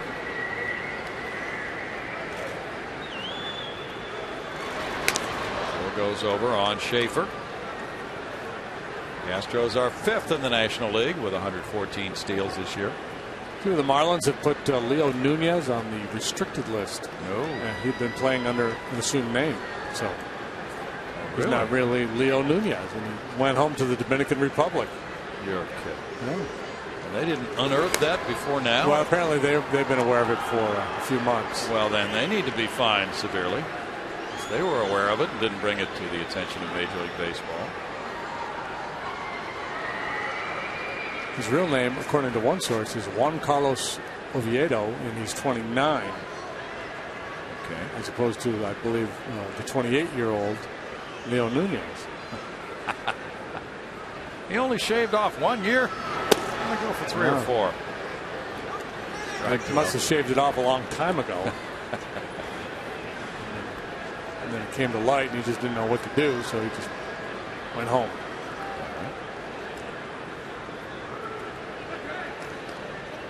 So what's the penalty for that anyway? I don't know. For me, there wouldn't be a penalty. It's up to the Marlins. They're the ones that are paying him. Right. They could probably void his contract.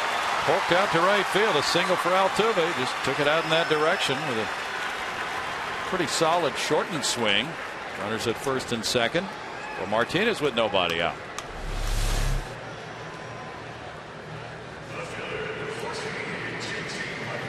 Got the barrel on it.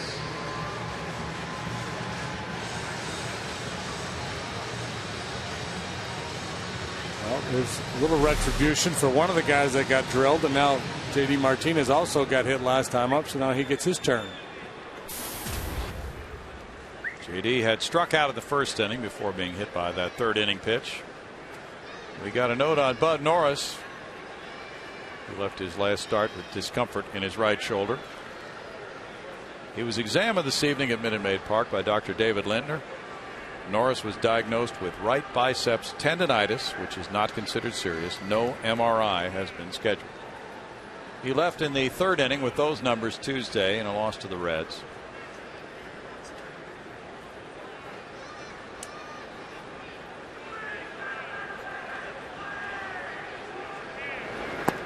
It was a solid year for Bud.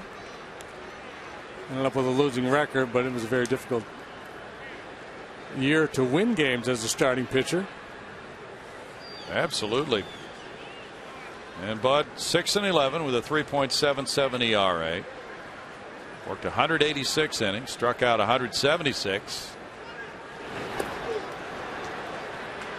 1-1. Well,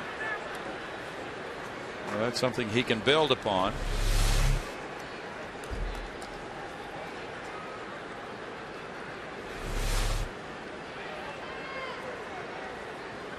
Carlos Lee's on deck. J.C. Romero, a lefty, is warming up for the Rockies.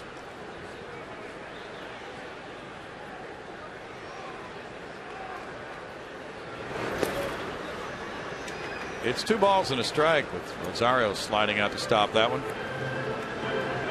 Pretty good quick lateral movement on that. This Iannetta is the mainstay behind the plate for the Rockies.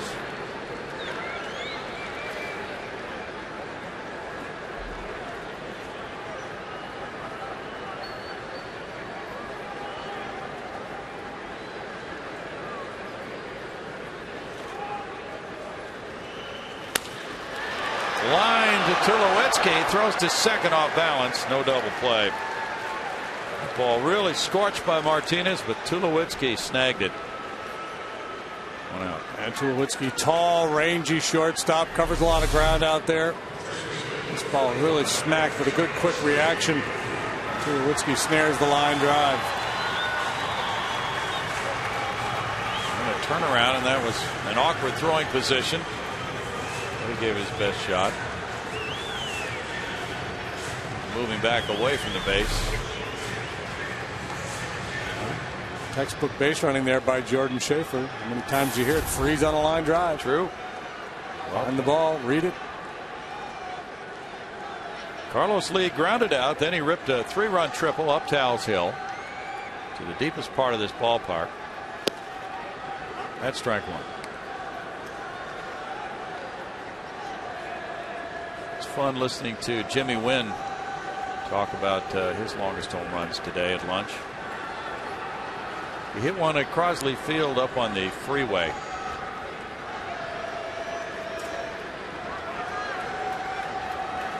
Yeah, he said he didn't know how long it was because they didn't measure him back then. And you might have had a chance if you've been around for a while, or you've really become a history buff, to look at that footage. Though you can see the ball bouncing up on the freeway.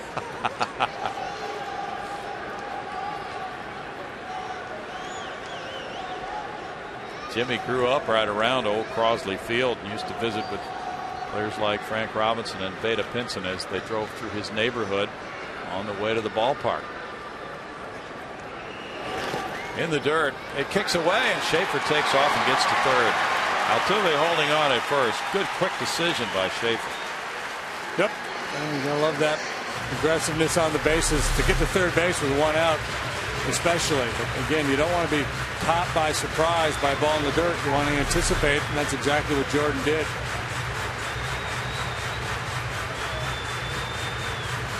Good could make a difference to get there with 1 out in the inning. Now a sac fly could score him. 1-1 to Carlos with Bogusevic on deck.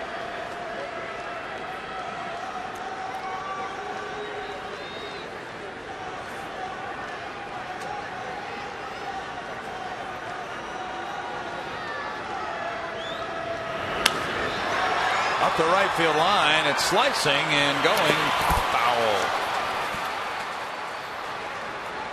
Carlos could have driven in 2 more.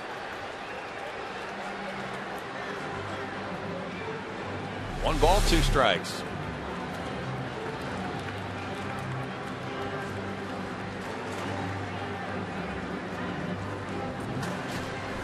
That's what you get for not leaving your feet, trying to handle that ball.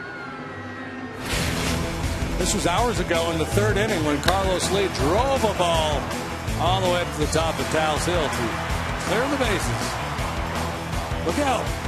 Alex White almost got run over there trying to draw the charge at home plate.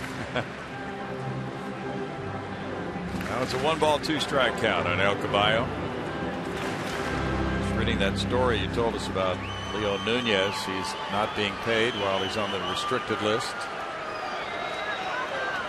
Making $3.65 million this year.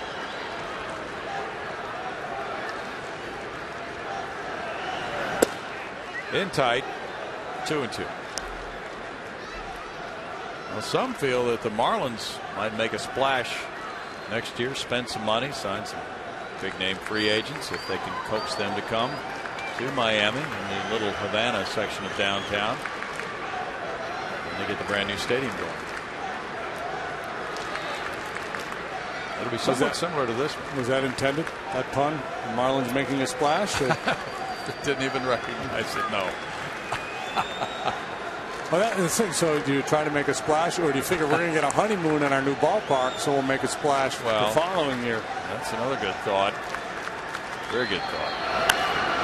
Usually the first year in the new ballpark, fans are going to come in pretty good numbers to see the new ballpark, no matter what the team does. Well, guess what we have for you from the archives. Jimmy Wynn hitting the ball onto Interstate 75 outside Crosley Field over that big scoreboard. There it is, bouncing down the road. Hey, you kids, get out of the road. Stop playing ball out there. Somebody's going to get hurt. Good grief. That was an amazing home run. He thought that might have been his longest. He wasn't sure. It certainly had to have been once it stopped rolling. You count the freeway distance it got. Yeah. Well, you know, like hitting the cart path. The story was it continued on across the freeway, wound up on Colerain Avenue, which is where he lived.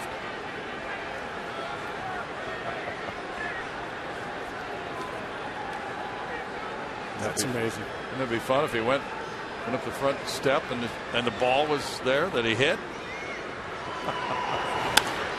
Fly ball out behind second base.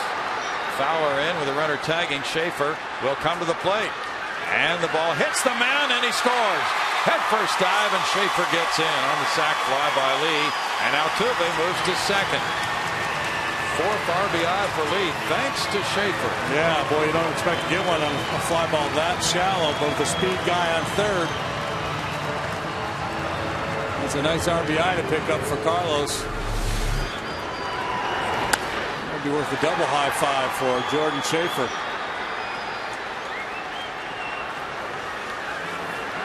See, normally you'd argue that you got to keep that throw low so the back runner has to stay put because of the potential of the ball being caught. But from center field, you've got to be able to carry the mound. From that shallow, certainly should have been able to. Schaefer scores going in. Run number 5 for the Astros, and we'll be right back.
adding to his RBI total and giving him 4 runs batted in this one.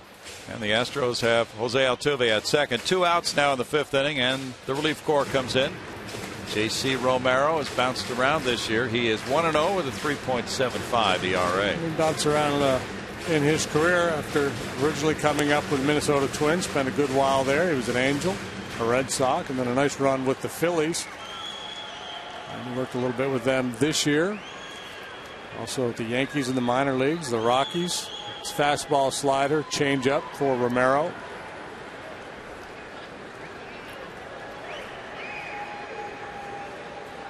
He pitched at Philadelphia opening day against the Astros.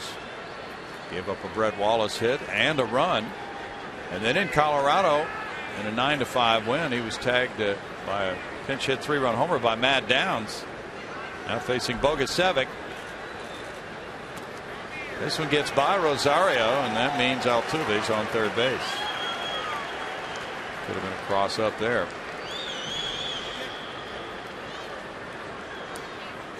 Pass ball for Rosario, his third.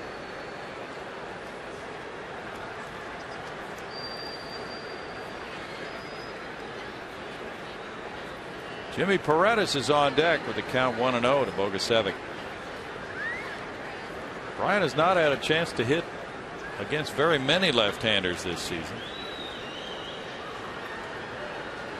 11 at bats with 1 hit. He looks at a strike that evens it at 1-1. Romero got his first win in a 13-inning affair August 20th. He had only been with the Rockies 5 days when he came up with that one. Strike makes it 1-2 for J.C. Romero, 35 years old.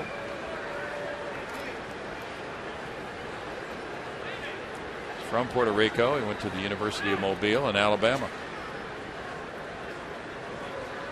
He's appeared in well over 600 major league games in his career.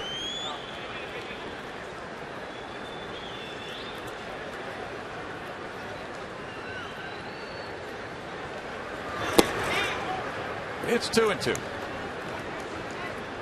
You know what happened on this date in 1911? No. Cy Young got his final win. At the age of 44. Beat the Pirates 1-0 for his 511th win. A record that will last forever. Oh, yeah. Close. 3 balls, 2 strikes. 511. This is also the anniversary of Nolan Ryan's final game. Faced just 3 Seattle batters before leaving with an injured elbow. That's right. He was in '93.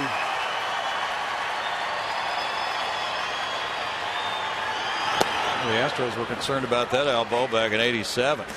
Struck him out. 1 run scoring, 2 hits. The pass ball, a man left. It's 5-2 Houston.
Coors Light, showing you a play by Carlos Lee. Eric Young was caught as he took off on the pickoff throw. He almost ducked under the tag of Lee, but he was out back in the first inning. So after a leadoff walk, that's the way it started for the Rockies. They lost that base runner. Now they trail 5-2 in the sixth. And it's strike one to Tulowitzki, who's 1 for 2.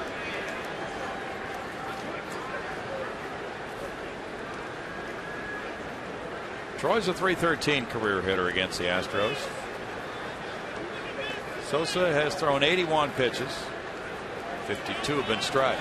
And the guy who really wears the Astros out, especially here, is Todd Helton. Yeah.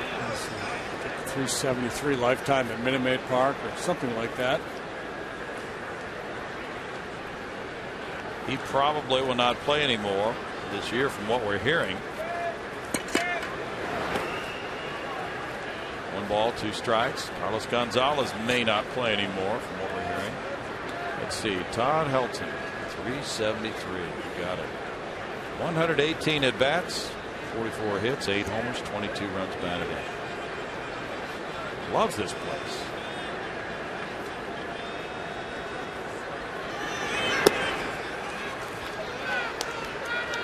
Two and 2.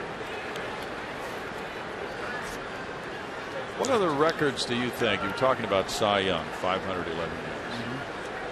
What other records would come to mind that you do not think there would be any kind of a chance they could be broken? Well, it would be I don't know, a lot of the old time pitching marks, games started, complete games, you know, back in that era when Hoss Radbourn and Pud Galvin and all those guys would start and finish, you know, 60 games a year, stuff like that. Yeah, 40 wins in a season. Yeah, obviously that's not going to happen unless there's some drastic rule changes. I'm not of my. Everybody says that DiMaggio's record's unbreakable. I don't buy that. I think that could go. Okay. Bood says triples in a season. It's the number. That's probably what Sam Crawford back in the day, one of those guys. He says it's 40 something. Good grief. Smith is 2 for 2. That's ball 1 to Seth Smith. That would be considered very difficult to break. And I don't know if anybody will really come close to Pete Rose's hit total either. Maybe.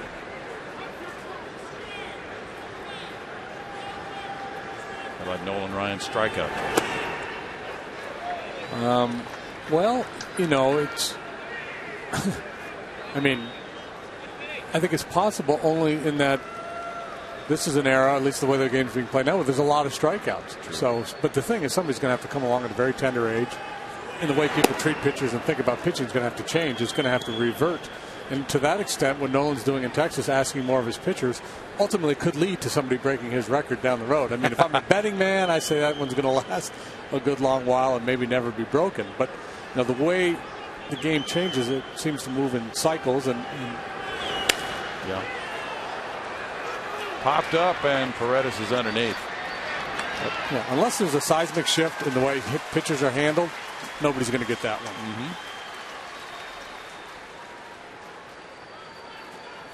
No, you know, A-Rod has a pretty good chance at the all-time home run record. Yeah.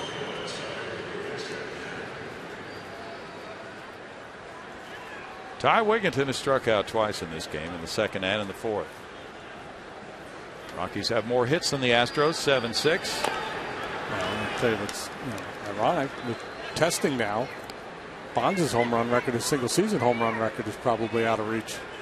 Good point. 73.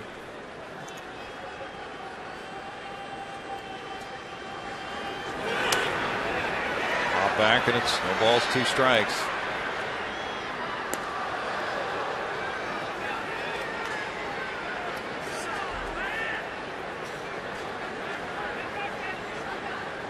Sosa is one of several players who have made their major league debuts for the Astros. 11. Edgmer Espelona coming up in the bullpen. Schaefer backing in center. For the third out. In the middle of the 6th inning, the Astros lead it over the Rockies 5-2.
Sports Houston is brought to you by HP. Everybody on. And by Gullo Automotive, treating you like family. That triples record you were talking about is held by a guy named Owen Wilson, Chief Wilson. And he had 36 for the Pirates in 1912. He's a Texan, born in Austin, died in Bertram, and is buried in Austin Memorial Park. How about that? 36 triples in one season. I thought he was an actor. That's Owen the Wilson, other one. I wonder if he's related. John Owen Wilson. Huh. Yeah, he's from Texas. Ball 1 to Jimmy Paredes. He's 0 for 2. 5-2 Astros. White in 4 2/3 innings allowed 6 hits, 5 runs with no walks, 6 strikeouts. Now Tulowitzki gets a 2-hopper. Guns high and safe at first. Paredes reaching on the high throw from Tulowitzki. That'll be his 6th error of the year, only 6. Yeah, and this bounty ball kind of gets in on Tulowitzki a little bit. Look how he kind of has to back up a little bit and then doesn't get the handle right away, forcing him to rush his throw. And when you do that, you tend to leave it high. Paredes is safe. Jim Tracy comes out to the mound after that. Take the ball from Romero. Clint Barmas will be next. Tracy will be calling in pitcher number 3 of the game. Romero faces 2. It's a strikeout and the error, and we'll be right back.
This Sunday for Fan Appreciation Day. As a thank you for your continued support, a great prize will be given away every half inning to lucky fans in attendance. Prizes include gifts from Bubbles Car Wash, Chick-fil-A, Coca-Cola, HEB, Justex, United, Woodforest Golf Club, and a lot more. Go to Astros.com for tickets and details. Brownie, back to you. Thank you, Bart. Pitching change brings in Edmer Escalona, 24 years old, from Venezuela, facing Clint Barmas. Barmas has an RBI double to left in the 2nd inning and a strikeout in the 4th. Runner at first is Jimmy Paredes. I wonder if he has wide feet. I'm not sure why. His initials are EEE, triple E. Oh, yeah. Edmer Eduardo Escalona. He does. Debuted last September with the Rockies. This year he's made 11 appearances and pitched to a 1.99 ERA. They signed him as a free agent in 2004. Listed at 6'4". You know, he's allowed just 4 runs in 21 2/3 innings of relief this season. He's tossed at least 2 innings in 6 of his 11 outings. You sound really into this. His ERA in those 6 games is 2.45. Good stuff, JD. And he returned from the DL on September 9th. He does not seem to have very wide feet.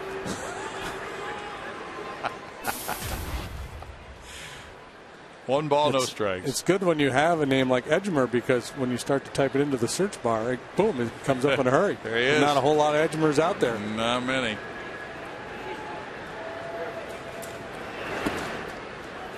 It's 2-0. Clint Barmas. He's got a little Barmasitis right now. Yep. J.R. Tolles on deck with the Astros leading by 3. That might hit this one into the Crawford boxes.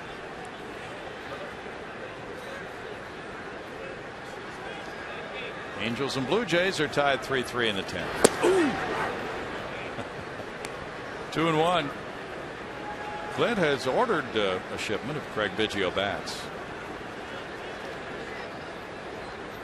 It's a little bit thicker handle, about an ounce heavier than the bat he had been using. Whose bat is he using now? That's not a Biggio. No, it's not. Must have gone back to his old one. Ask him. Foul straight back up here. Oh, he almost got one. 2 in 1 year would have been a little more than I could handle. You handled that last one just fine. It's exciting, man. Now the folks below us don't get many chances to be excited that way with a foul ball.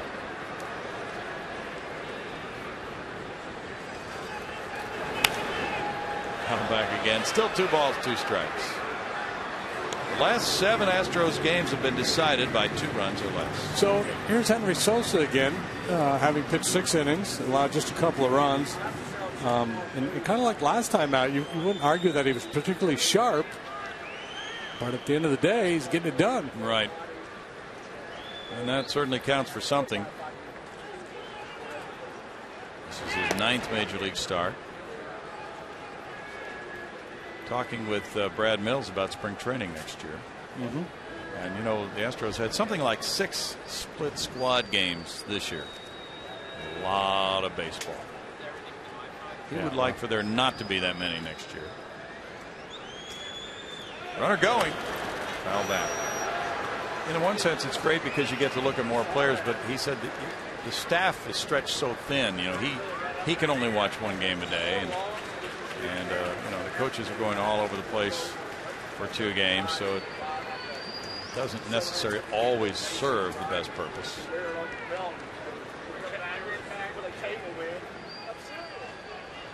But he does want competition for jobs.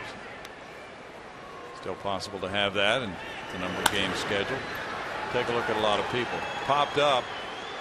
Pacheco out. Pacheco has it, 1 out. Yeah, and you can play some B games in the morning or have major league pitchers throwing minor league games because there's going to be a lot of different pitchers to look at next spring. True. And that's, you know, the hope was this year to find a lot of answers, and I don't know that that's happened. I mean, I think we've seen a lot of different players come through here, but I can't say that Brad Mills feels really comfortable going into next spring with what his club is going to look like. I think there's going to be a lot of question marks next spring. Sure. Brett Wallace is on deck. Henry Sosa scheduled up next. J.R. Tolles the batter. He struck out twice. Came into this year thinking, well, is Chris Johnson going to be the long-term solution at third base and Brett Wallace at first base? And if not, then who will be? I don't think those questions have been answered. Different mix in the outfield now. Altuve at second base.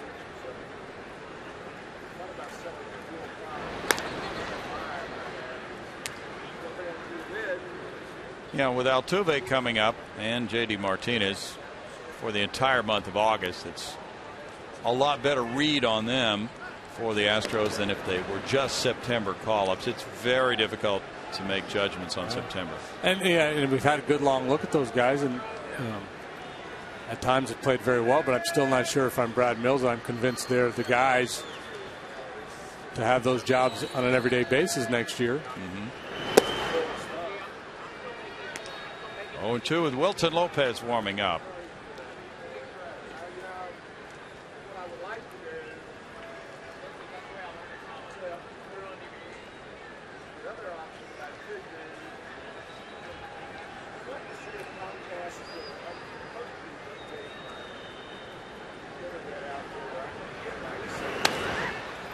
In the air, foul and out of play. The Indians clobbered the White Sox 11-2. Go Humber of Bryce losing that one. He's 9-9.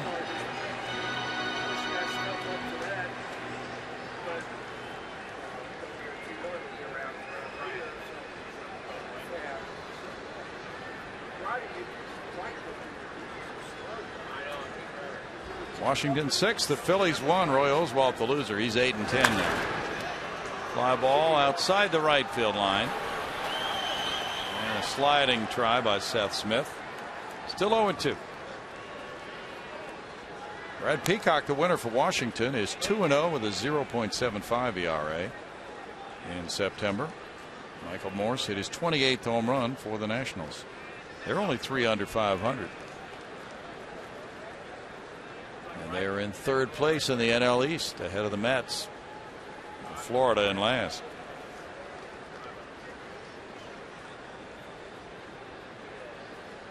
Baltimore down Detroit 6-5 for the Orioles.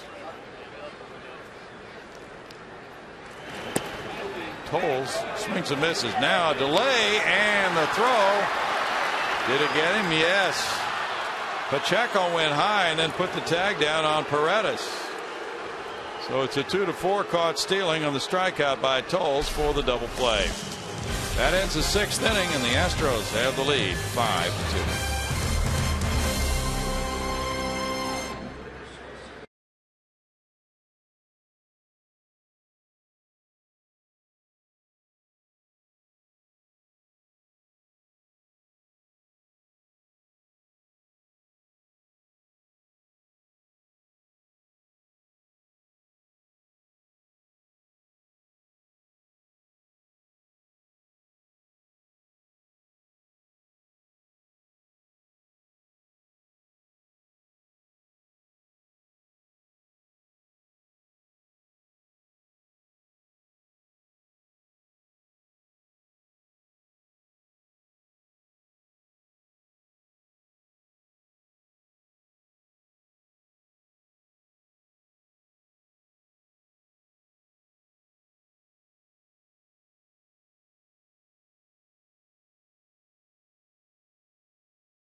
For second base, Toles swinging and missing, and Paredes was thrown out from 2-4. I got no idea. Okay. I have no idea what was going on there. He was safe if he hadn't overslid the bag. And then he was tagged out by Pacheco. At first I thought maybe he was trying to delay steal, but the first replay we had, he stopped and then took off. Straight brain cramp, I think. He still would have been safe if he hadn't overslid the bag. Kuzminoff looks at a pitch. That's strike one, and Kuzminoff is 1 for 2 with an RBI. So Sosa, with the final out being made when Toles was the batter, due to lead off the bottom of the inning, comes out for another one. He's thrown 95 pitches now. 60 have been strikes. They're really turning that ratio around, because early on he was throwing as many balls as strikes. And not have very good command at all. Last inning was his first inning in which he did not allow a base runner, but as we mentioned, here he is working in the 7th. He's allowed just 2 runs. He'll take that every day of the week. This is the first time he's gone more than 6. Well, a deep drive to left field is going to reach the seats for a line drive homer for Kuzminoff. Number 1 for him as a Rocky. Trying to earn his nickname back. He crushed it. 4th home run. He hit 3 with Oakland. His first in a Rocky uniform. Now 5-3 game.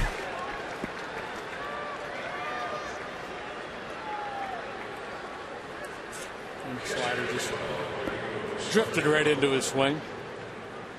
Backed up a little bit on him. There's Kevin and Art under the table. Yeah, they are under the table right now. Rosario lines that one foul. There's strike one to him. He's 0 for 2. Pitcher spot due up next. Here's a look from where Kevin and Art sit. That's Kevin Allen's camera. Kevin Allen gets all those Crawford box shots. No balls and 2 strikes.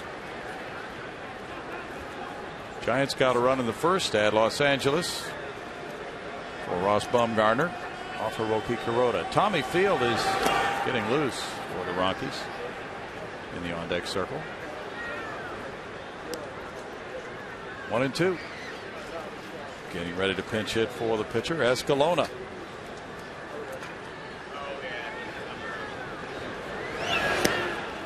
Breaking pitch takes the count to 2 balls, 2 strikes for Rosario. As Sosa had gone 6 innings on 6 different occasions prior to tonight. First time, well, if he gets an out in the 7th inning, it'll be the first time he's done that. He's at 101 pitches. That's lined out into right center. And that's Coots. Extra base is here for Rosario. A double after the homer. Henry had gotten used to going 6 innings. Third double for Rosario. And we get a pinch hitter now. Chris Nelson is going to pinch hit.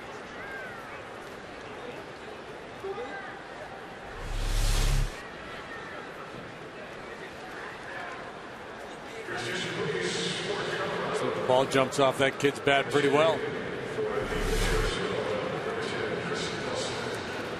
Doug Brocail at the mound. For the Nelson report. Escalona went 1 inning. Gave up no hits, no runs, had no walks, and struck out 1. Doug Brocail is taking a few days to talk it over with his family as far as the Astros offer to return as pitching coach next year. Brad Mills is hoping he says yes. All the other coaches are back.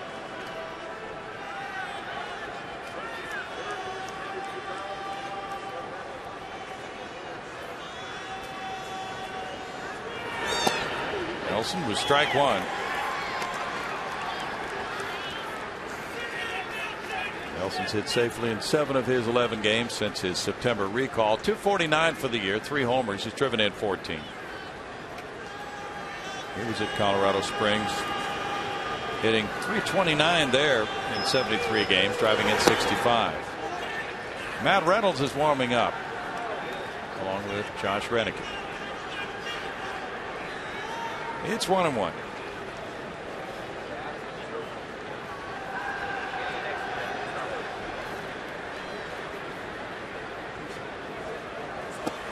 Breaking pitch outside makes it a 2-ball 1-strike count. Astros starting pitchers, as you see, Fernando Rodriguez warming up now, have accounted for 33 wins this year.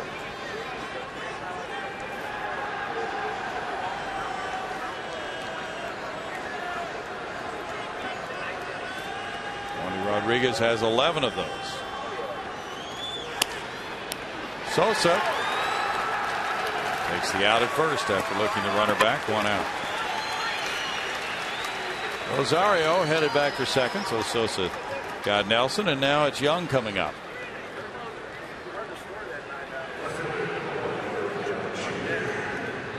Young walked to lead off the game, then he was thrown out on a pickoff move. There's Renick along with Reynolds. And Young singled off the pitcher's glove and came around to score, and he grounded out. 20,773 the paid attendance. Brad Mills is making a move. We'll be right back with the score 5-3 Houston.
will be in to pitch. Brownie will tell you about him, but I'm going to tell you about something else. You know, we've been talking about this all year, but you can follow the Astros with the MLB.com @Bat11 app for your iPhone, iPad, Android, or BlackBerry.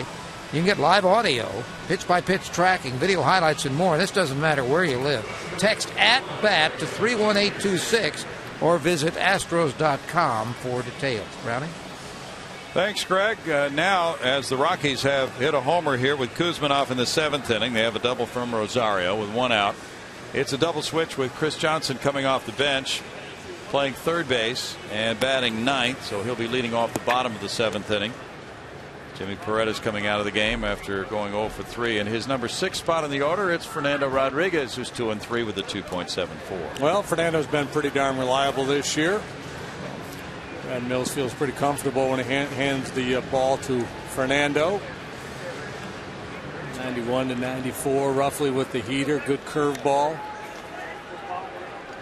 Henry Sosa has allowed 3 runs, responsible for 1 more out there on second base. So he's pulling hard for Efrod. Young has been on twice with a walk and an infield hit. Johnson in tied at third. Strike 1 for Efrod, who pitched Friday in Chicago, and he really stretched it out. He came in with the game tied 3-3 in the 9th inning, worked 2 1/3 innings, giving up 1 hit, no runs. Struck out 5 in his 2 1/3. It's 1-1. In Fernando's last 7 appearances, he has worked 9 scoreless innings, allowing just 4 hits.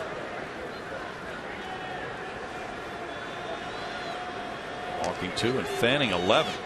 Has a very good strikeout ratio per innings pitch.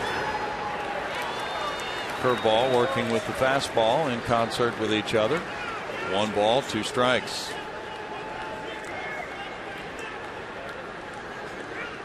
Fernando in his 2nd tour of duty this season with the Astros. Had 16 appearances for Oklahoma City.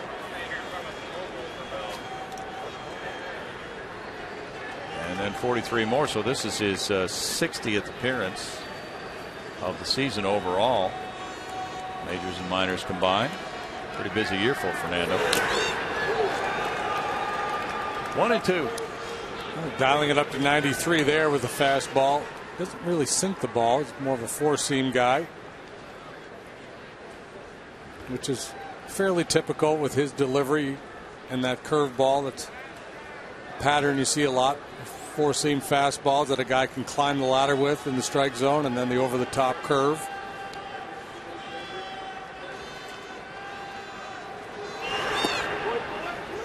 Two and 2. There's an article about the appearances of the top 3 Braves relievers. And they are all up there in the top 10 in the National League for appearances this season. People are wondering if they can hold it together in the remaining week of the season.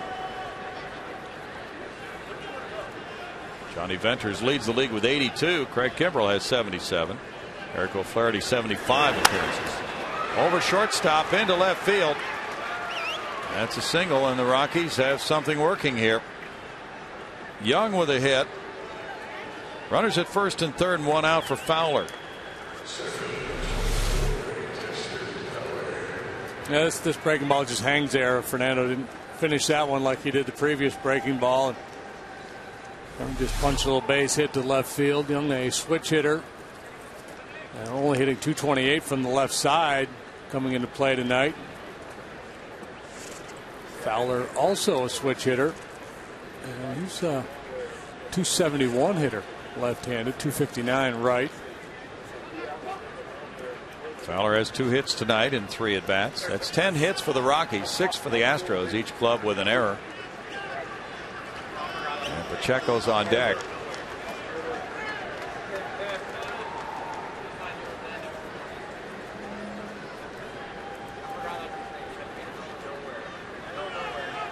I think Young's going to try to steal this base here.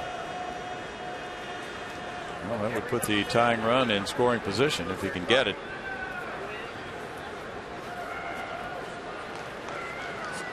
And Fernando's appearance in Colorado, he took a loss, giving up 2 runs in 1 inning. August 23rd. He does go, and no play on him. There's a strike call. Young is allowed to get to second base without a play on his 25th steal of the year. Yeah, and that may have been the case of J.R. Toles just reading the break and realizing he had no shot at him, or most likely a call from the dugout that we're probably not going to throw this guy out, so let's not try to throw through and risk an error, throw in another cheap run. It's 1-1. You hate to see that tying runner move into scoring position, but if you don't feel like you have a real legitimate shot at throwing him out, probably better off just eating it. Fouled, and that's out of play. In the game Rodriguez lost, he came in with the score tied in the 7th inning at 6-6 in Colorado. Gave up a 2-run homer to Jonathan Herrera. Yeah, Greg's doing that deal with the best moments of the year, that countdown. I was just thinking about his outing in L.A. when he came in with the bases loaded and nobody out and got out of it. Yeah, that's true. That was kind of fun. It's a candidate.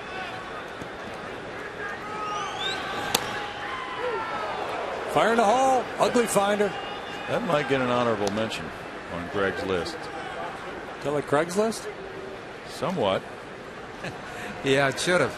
We had so many game-winning hits, though. But yeah, you're right. That was you're an offensive guy. I know I'm an offensive guy. You're a hitter. But you're right. Actually, even as an offensive guy, that was quite a moment. Celebrated by downing another Dodger dog. Chris Johnson throws to the plate. J.R. Toles with a tag. They get him. Fine play by Chris Johnson, moving to his left and then throwing back to his right to get Rosario for out number 2. There you go, Henry Sosa. There goes that Ernie. He's out. Nice pick. Realizes he's got a shot. Squares the shoulder.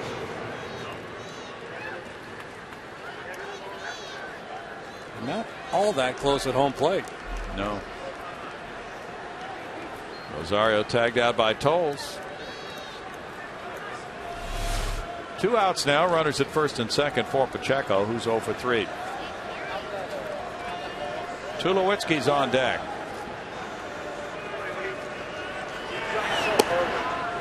There's strike 1. Oh, Pacheco batting third tonight. It's a grand total of 55 major league at bats. Well, this is a clear-cut opportunity not to face Tulowitzki in a game situation. Without somebody like Todd Helton or Carlos Gonzalez, 2 guys with plenty of left-handed thump who might be batting third. So interesting thinking going on in the Rocky dugout right now, I'd imagine, because Jim Tracy would love to see Tulowitzki get a shot. So he might not want to gamble on the bases, but he's got 2 very speedy guys out there, and if he can pull off a double steal here, he gets back into that position where a base hit from Pacheco ties the ball game.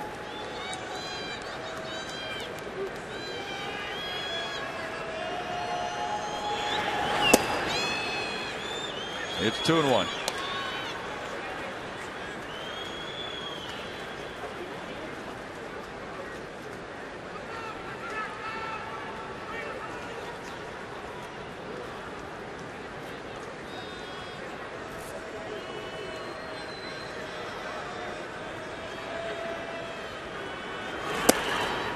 Three balls and a strike. Toles out to talk with Rodriguez. Since September 12th, Astros pitchers have a 2.35 ERA.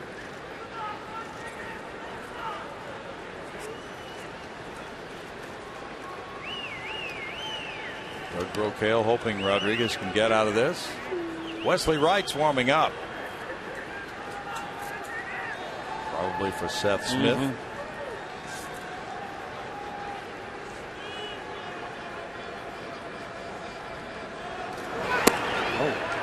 Now the bases are loaded on the walk to Pacheco. Continually missing up and in. So not able to make the adjustment. We go to Greg Lucas. Now, you guys were talking about honorable mentions. Well, we've got one for you. There it is. It was the night of the Brownie J.D. bobblehead. That was definitely one of the great moments of the year. Won't make the top 10, but it is an honorable mention, guys. Best was watching that little kid play with it. That little kid was priceless. Now Tulowitzki with the bases loaded, 2 outs. Well, Fernando missing up and in with those string of fastballs there to Pacheco, so it wouldn't be a bad idea to start Tulo with a breaking ball. Just get away from the fastball and see if we can kind of reset the release point. Smith on deck. Breaking pitch misses, ball 1.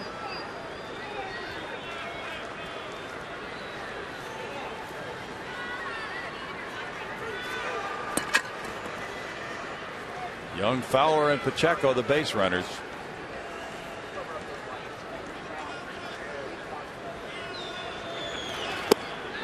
Fastball, it works for a strike, and it's 1-1. They got through that one much better. Dangerous. You know, Tulowitzki was sitting fastball, but he was able to slip it by him. 93 miles an hour with a little run. Well, you talked earlier about that escape act in L.A. Bases loaded, nobody out, and he got out of that. 2 balls and a strike.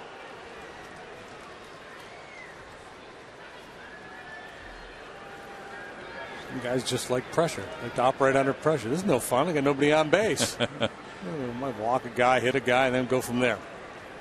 And in that game in L.A., it was 0-0 in the 8th inning, and then in the 9th, bases loaded, nobody out, and he sent it on to the 10th.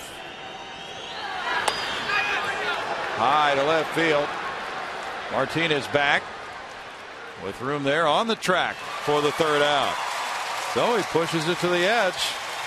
1 run scoring on 3 hits. 3 men left for the Rockies, and it's 5-3 Houston in the 7th.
Game summary, down 1-0.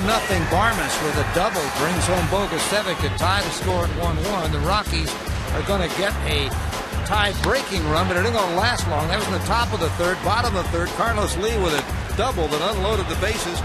1 run brings the Rockies a little closer on the home run by Kuzminoff, and there's where we stand as we get set for the bottom of the 7th. It is a 5-3 ballgame. The Astros have the lead, and Bill Brown is up top. We've got a new pitcher on the mound. He is Josh Renicky, Greg. Renicky with no decisions, an ERA of 1.80, 4 holds in 15 innings of work, and there you see the other numbers. He is the nephew of Brewer manager Ron Renicky, the son of former Major League outfielder Gary Renicky of the baseball-playing Renicky clan. And, pretty solid numbers in limited big league time this year. Josh is 29 years old, born in Baltimore. Gary is a scout for the Orioles now. Chris Johnson leads it off. He's in the number 9 spot in the order after the double switch, taking strike 1. CJ with a couple of good starts here in September. Checks in at 251 with 7 homers, 40 runs batted in. Hit a long pinch homer in Cincinnati. It's 1 ball, 1 strike to him. The game is over under. Gary Renicky, over or under 100 career home runs? I'm going to go over. 121. You're correct. Good. Good game. Do more of this. 2 balls and a strike. And CJ ripped the 2-run homer Tuesday night. And the Astros 6-4 loss, but a memorable swing. He hit that ball a long way, and that rated him start on Wednesday. He went 2 for 3 yesterday. Now shot to left field.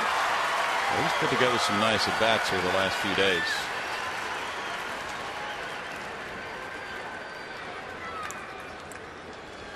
It seems at times like it might be a little bit of a meritocracy for Brad Mills. You guys earning their starts. Well, I think when you've got this many guys in the mix, you're trying to keep everybody involved. That's not a bad way to go. I mean, obviously you pay attention to matchups, right, left, and things of that nature. But if a guy gets in there, gets a couple of knocks, yeah, why not let him play another night? Sure.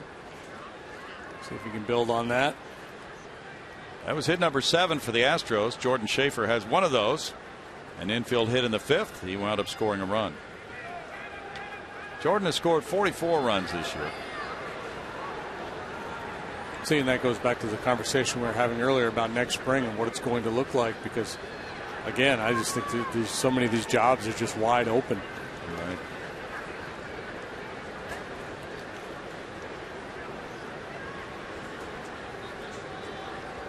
Brad was talking about that, and he said, you know, he'd like to win more than he loses, ideally, in spring training. Not that that's a major objective, but just, you know, the idea to give the young players some feeling that validates the hard work that they're doing. And we talked about the fact that with a lot of teams, it's meaningless really what they do in spring training. Whitey Herzog used to have a designated spring training loser.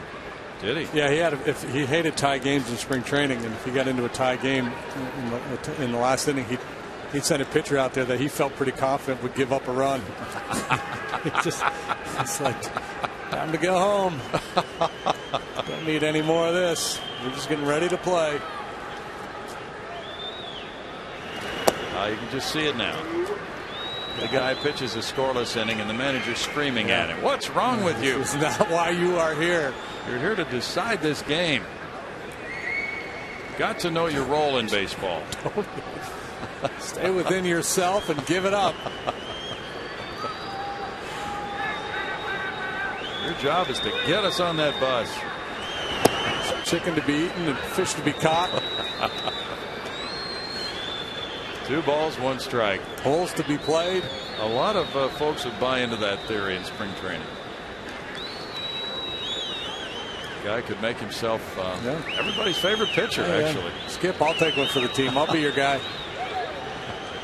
If there just wouldn't be any repercussions, it would be fine. Bunted in the air, and here's Wigginton over with the catch. 1 out. If you could do that and still make the club, then sure. I'm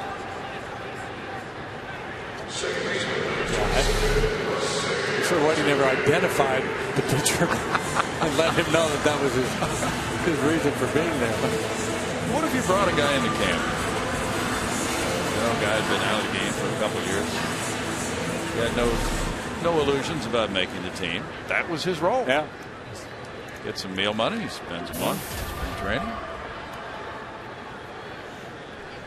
Jose Altuve Has been on twice. He was hit by a pitch and he's single. At the end of my career, I'm not sure that wasn't my role.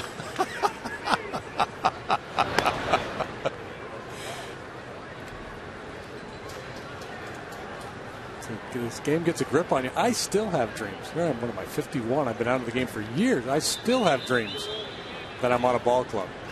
Okay. Wake up in the night in a cold sweat, looking for my spikes because I'm supposed to pitch.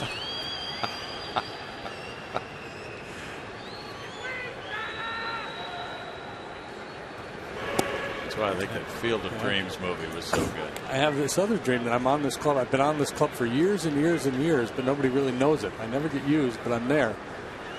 That's a weird one.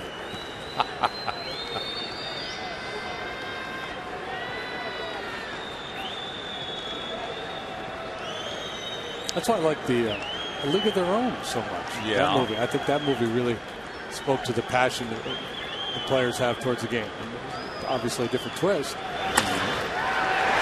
Banged into left field. Altuve singles past Tulowitzki. He's on for the third straight time tonight. Advancing Johnson to second with one out for Martinez now. He's getting close to 200 professional hits this year. Having a nice night tonight. He got smoked in his second at bat in the elbow, but was able to stay in the ball game. And since then, he's 2 for 2.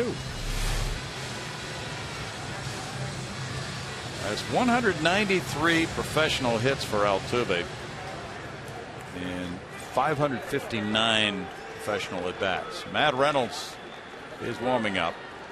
JD Martinez will be the batter. Altuve will get his award Saturday night for Player of the Year in the Astros farm system. Organizational Player of the Year, they call it. Honored in a pregame ceremony Saturday. So the arithmetic has been done by Wade Robinson, our producer. What was that batting average you said again? 345 is Altuve's batting average. Minor leagues and major leagues combined this year.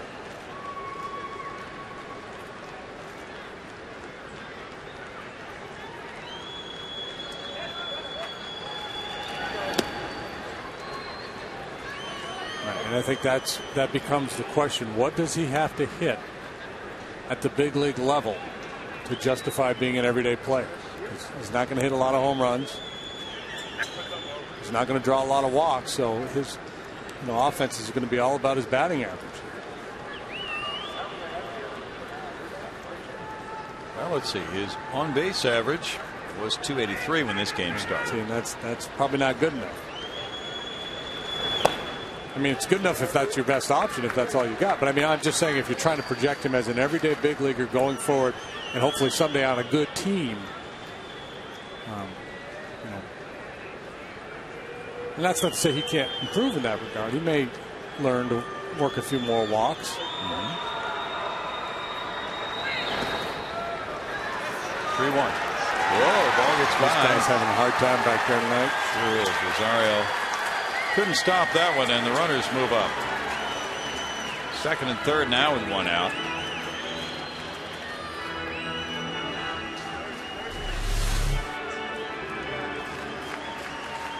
Ruled a wild pitch.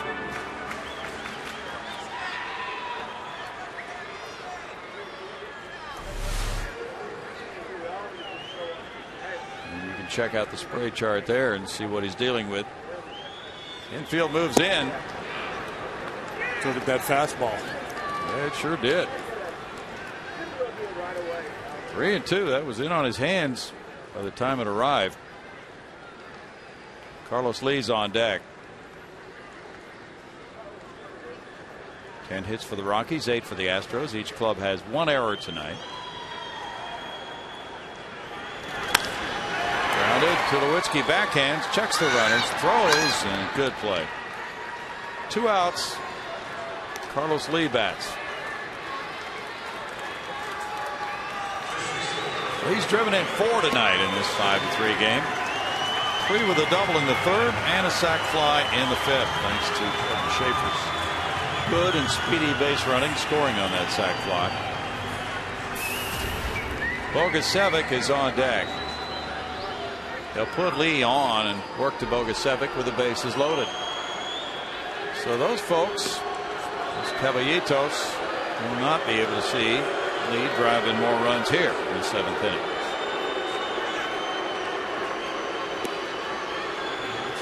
I keep being booed like the villain in the pro wrestling match. Cat calls, the boos, the whistles.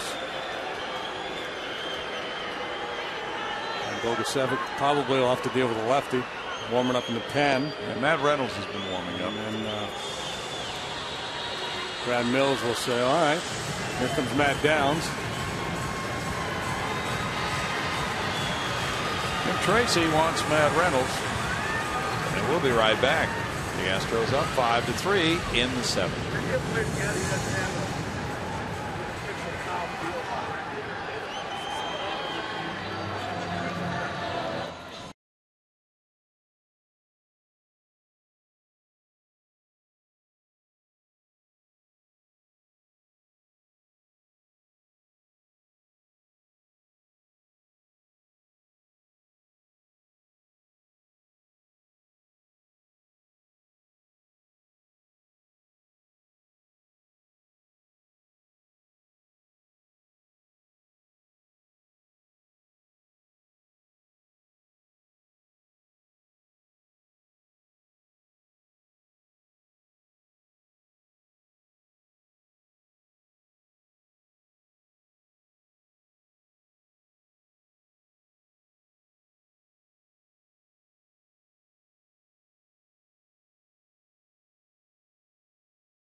Is 5-3. You want football? You want football online? We got it for you. Some of the best in Texas high school football. In fact, our next one on FoxSportsHouston.com is coming up on Saturday night, 6 p.m.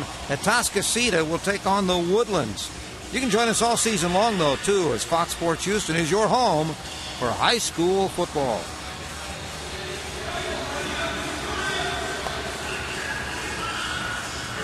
Matt Reynolds is warming up now, and Matt Downs will be the pinch hitter for Brian Bogusevic.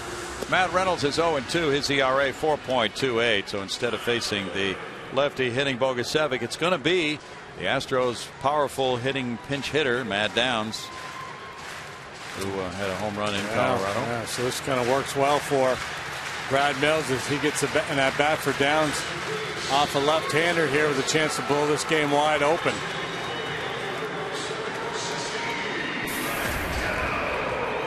Reynolds more of a finesse type left-hander, fastball, slider, change, split finger pitch.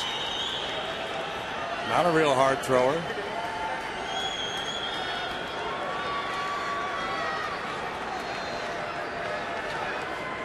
Bases loaded, 2 outs for Matt Downs.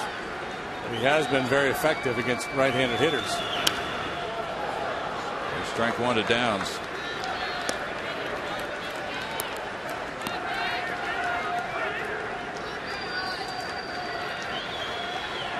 He's hitting just .221 against him.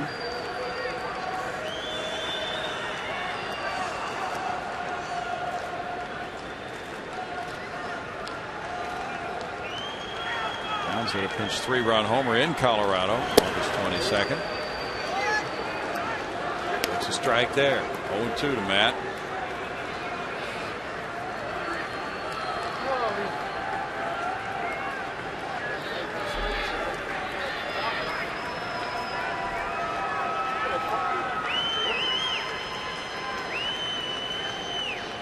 Hit the decisive homer in the 8th inning Monday in a 3-2 win. Liner to the gap. That'll score Johnson and Altuve. Carlos Lee to third. He's going to be sent home. And 3 runners score as Matt Downs comes off the bench and rips one to left center field. 8-3 Houston. Downs coming up with a huge blow off the bench. Yeah, that ought to be enough. No balls, 2 strikes. Reynolds had gotten the jump on him with a couple of well-placed fastballs. And then he came off the heater with maybe a little split finger pitch, some kind of a changeup.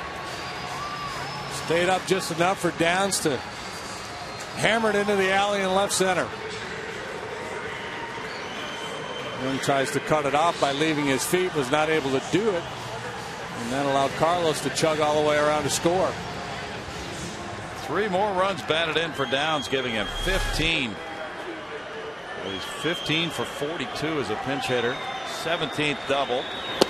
Now the pitcher, Fernando Rodriguez, will bat.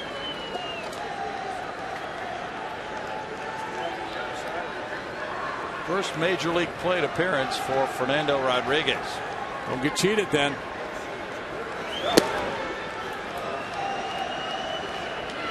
It does not look like he's overly excited about swinging it here, but time to have a little fun.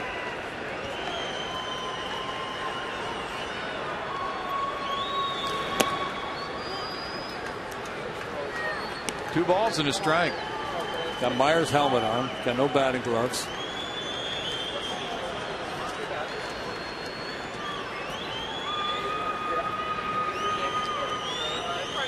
Heartbeat's just pumping away like crazy. You know it. 2 balls, 2 strikes. Came out of the Angels organization. And then he's been working in the bullpen. So I wonder how many, not only, this is his first big league plate appearance, and he might not have any minor league plate appearances. He might not. And he looked at strike 3. The Astros coming up with 3 runs thanks to Matt Downs. On 3 hits and a man left, they lead at 8-3.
Will be in Norman, Oklahoma, where the Missouri Tigers will look to upset the #1 ranked Oklahoma Sooners in a showdown between Big 12 rivals who apparently will stay that way for a while. The FX College Football Game of the Week presented by Russell Athletic begins Saturday at 8 p.m. Eastern, 5 p.m. Pacific in high definition only on FX. The upset is going to happen, Greg. Yeah, that was the news. And by the way, it looks like your guys are going to stay where they are, too, in the Big 12, which apparently has gotten a reprieve. What about that ACC story? Well, apparently there was something going there, but it was all based on the Big 12 collapsing, and it isn't going to. That's good. Johnny's got a call. Missouri over Oklahoma. I cannot hear the words Norman, Oklahoma without hearing Keith Jackson in my head. That's true. Yeah. J.B. Shuck is in the game in right field. Bogusevic leaving for Downs, who delivered the 3-run pinch double. It's a franchise record for pinch RBIs in a season by a right-handed batter. Downs with 15. Wow, good research. grinding. Somebody is. Gene Dye is making that announcement now as Seth Smith looks at ball one. RBIs by a right-handed batter. Yeah. So there's a left-handed pinch hitter with more. Probably Denny Walling. There's been a few good. Oberkfell. Yeah. He's good here. Yeah. D-Dub. Greg Gross. GG, huh? Orlando Merced had a pretty good year. Yeah, true. We're going to look that up. Boots is on it. He'll be on it. But just thinking, too, about Cliff Johnson, a good right-handed pinch hitter. So that's saying something. Downsy has been able to surpass every other right-handed pinch hitter in this club's history. There's 15 runs batted in. Orlando Merced had 17. You're right. Yes. He is the left-handed leader. Greg, ring your bell. He's trying to find it. May have packed it away. Don't worry about it. Meanwhile, I heard it from way down there. Yeah, we heard it. Without the mic being up. Thanks, Greg. 3 balls and a strike. We need whatever we can get tonight to perk us up. Henry Sosa should be perked up by all this offense. He's going to get a win. Would be number 3 of the year for Henry. Henry went 6 1/3 innings. He allowed 9 hits, 3 runs, walking 1, fanning 4. And he threw 106 pitches, 67 were strikes. 3 balls, 2 strikes, and then Fernando came in, and the bases were loaded. He got Troy Tulowitzki on that warning track fly ball to left. Right after that, the Astros got 3 more runs. 7th inning, very big. But now leadoff walk puts Smith on in the 8th. Second walk for Fernando Rodriguez. Ty Wigginson's 0 for 3, 2 strikeouts and a fly ball to center. Fernando's thrown 26 pitches, 13 balls, 13 strikes so far. An affliction that most of the pitchers in this game have dealt with. Sosa early on, then he strained it out. Alex White, the starter for the Rockies, really struggled with his command for most of his outing. Out to center field. Schaefer chasing it way back to center and on the warning track. He hauls it in there for a long out, number 1. Wigginson put that one in the air for a while. The Coors Light Cold Hard Blast came from Kuzmanov in the 7th. Run number 3 surrendered by Henry Sosa. Coming 1 AB after Kuzmanov hit a broken bat, 70-foot base hit to third base. Yeah. We got rid of that old broken bat, got a new one that performed much better. First home run of the year for Kuzmanov in a Rocky uniform. Carlos Lee playing a little bit off the bag at first. Here's ball 1. Josh Renicky in 2/3 of an inning was tagged with 2 hits, 3 runs, 1 walk, no strikeouts. Escalona had 1 hitless inning with a strikeout. Now Tolles will go out to the mound.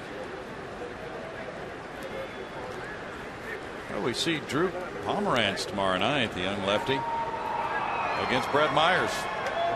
Look forward to that, and that game's on my 20 tomorrow night. As is the Saturday night encounter at 6:05 with Jay Happ and Kevin Millwood. Well, that's not Millwood anymore, is it? Jason Hamill. Yeah, Jason Hamill. Millwood's been moved back to Sunday.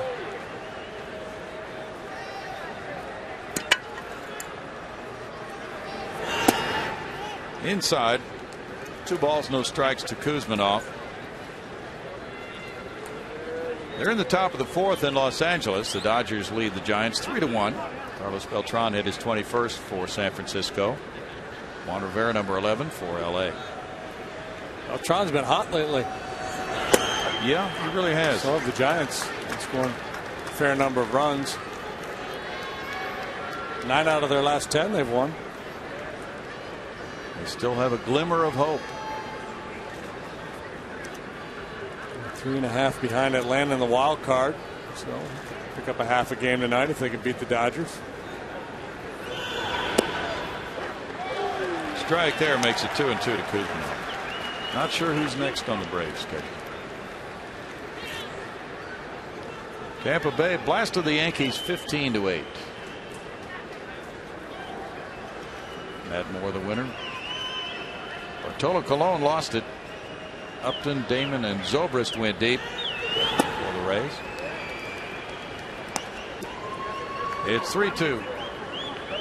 And Toronto beat the Angels 4-3 and 12. Tough loss there. Yeah, it sure is. Let me see. The Atlantas, they go to Washington next.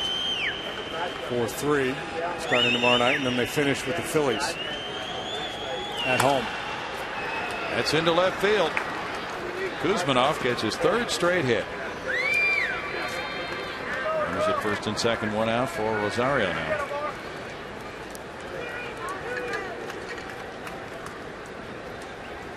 It's easy playing that Washington club right now. They're playing good baseball. They are.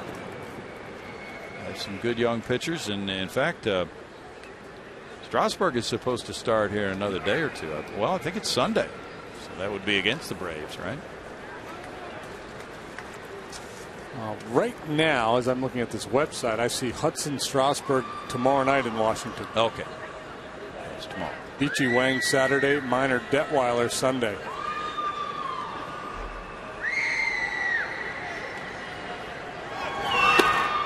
Ball one to Rosario, who doubled in the seventh inning. A meeting on the mound. 34 pitches for Rodriguez.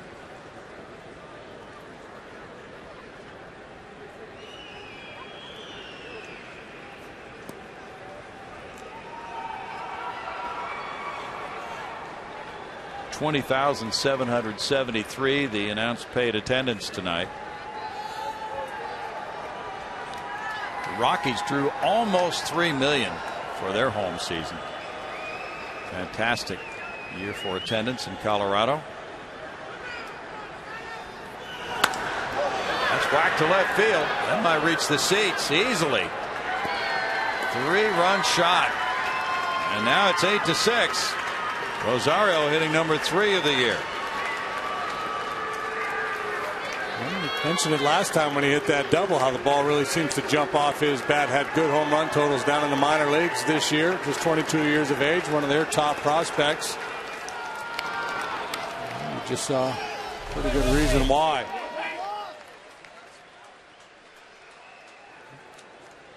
Letter high fastball.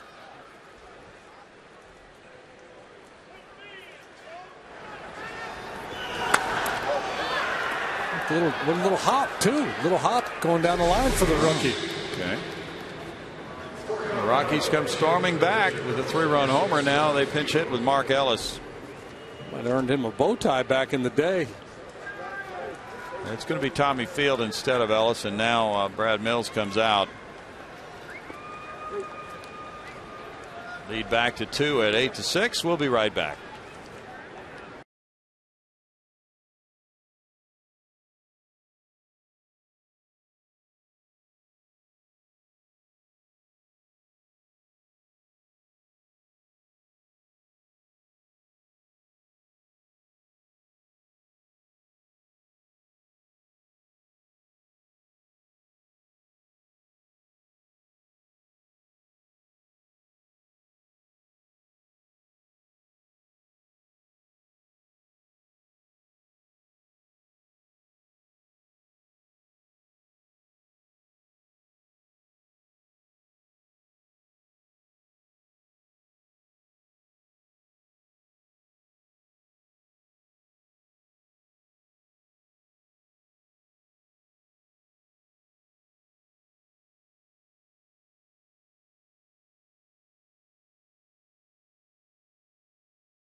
League Baseball postseason on Fox and TBS. The excitement begins September 30th with the Division Series on TBS. All that is remaining is to find out who all the teams are going to be. A couple of wild card slots that still haven't been locked down. That's for sure. Carney Lansford on the bench with an animated discussion there. Meanwhile, here in the top of the 8th inning, it's now 8-6. Tommy Field is the pinch hitter for the pitcher Matt Reynolds, who in 1/3 of an inning allowed 1 hit, no runs with no walks, 1 strikeout. Wilton Lopez in the game. His first pitch is foul. There's strike 1 to Mark Ellis, the veteran, or to Fields rather. Lopez 2-6 with a 2.93 ERA.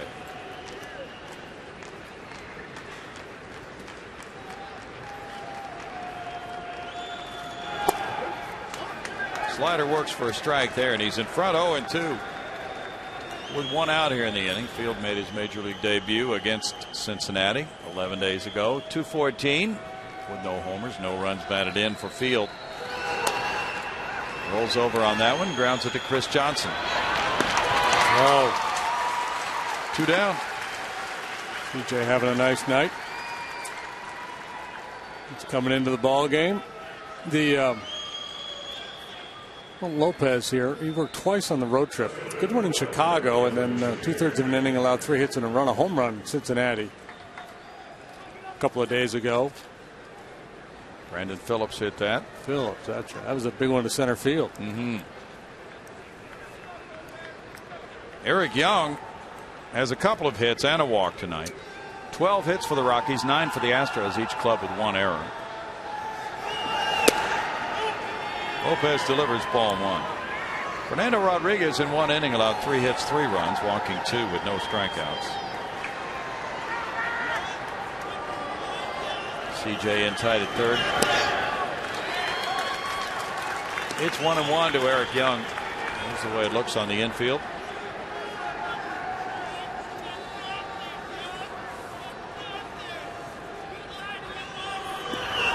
Lopez pitched twice in this series at Colorado, giving up 1 earned run in 1 2/3 innings. 2-1 the count. Wilton's ERA is quite a bit lower on the road this year than at home. 3 balls and a strike.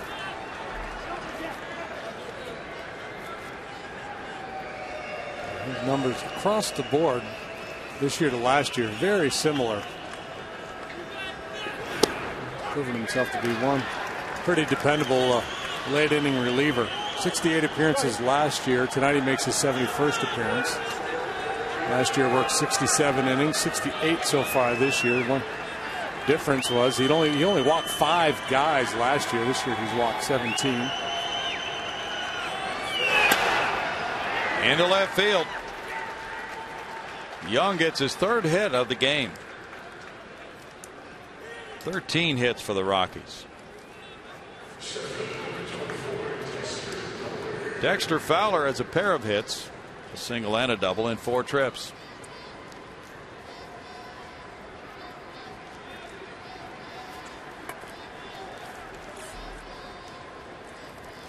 Dan Quisenberry once said, I've seen the future, and it's much like the present, only longer. Seems appropriate tonight. It does. Deep drive to right field. Shuck is backing on it and on the warning track. Good running catch. To win the top of the 8th, the Rockies come up with 3. On 3 hits, they leave a man. It's 8-6 Astros.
Bottom of the 8th inning coming from Minute Maid Park.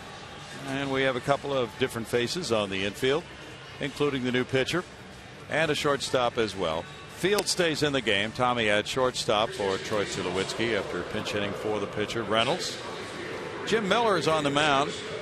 And Miller, the right-hander from Randolph, New Jersey, went to the University of Louisiana Monroe. Not too far from here. In 3 games, his ERA is 2.08.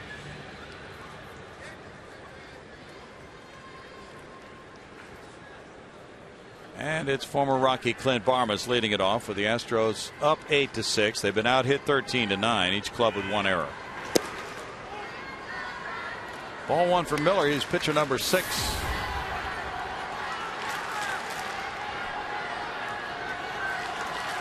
Miller came in on September 7th for his first major league appearance this year. Gets a swing and a miss there for a 1-1 count. He had been with Baltimore in 08 when he made his first few major league outings. He was 0-2 that year with a 1.17 ERA in 8 games. Had 1 save that year. It's a 2-ball 1-strike count. Pacheco, the pitcher's spot, and Smith are due up in the 9th. You got to get Schaefer up there. We'll have an all beer matchup.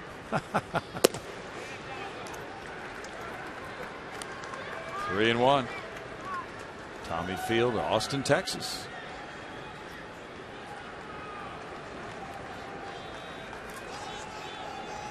He was a Texas State Bobcat. Barmas draws a 1.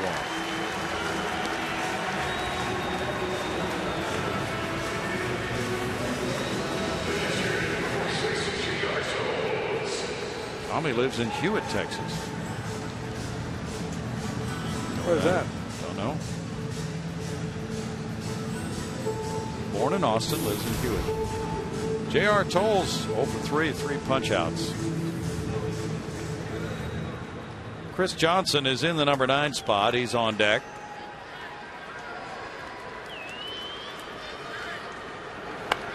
Bunted and diving. Kuzminoff can't come up with it. Nobody at first.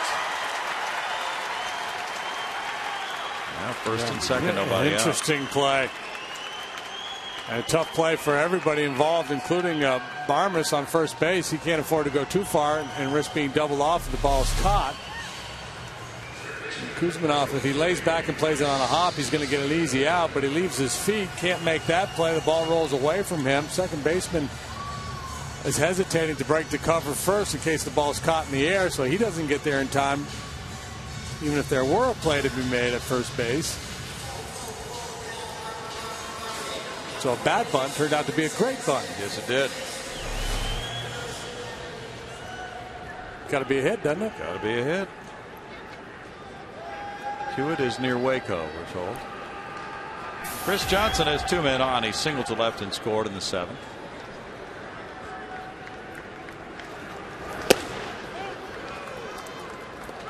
Ball 1 upstairs.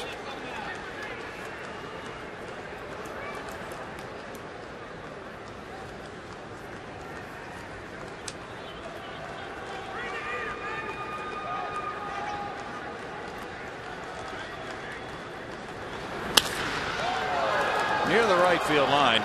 Seth Smith coming over. Goes back into the seats. It's 1-1.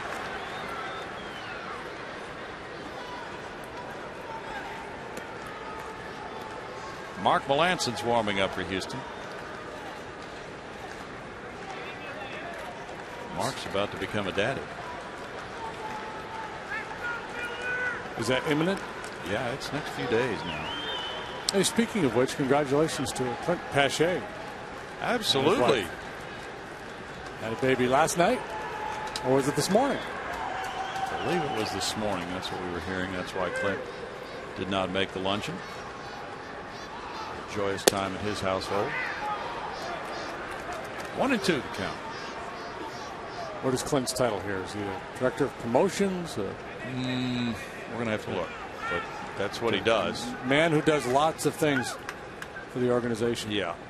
Hard-working guy. Does a lot of the planning for over the winter time for the coming season, and then helps carry out all the events, the different promotional events, whether it's a bobblehead night or a band or whatever the case might be. He and Jennifer Germer work together very closely. He's the director of marketing. All right.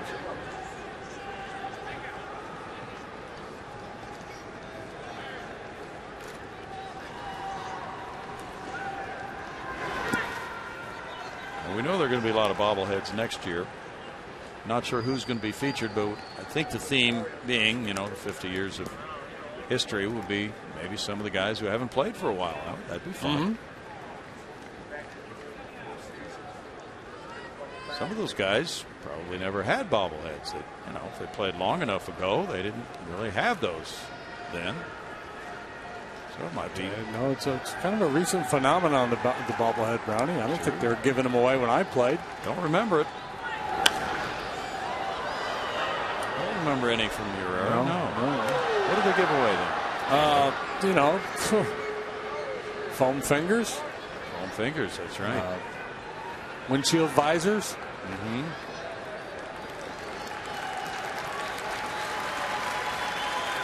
Sharp objects.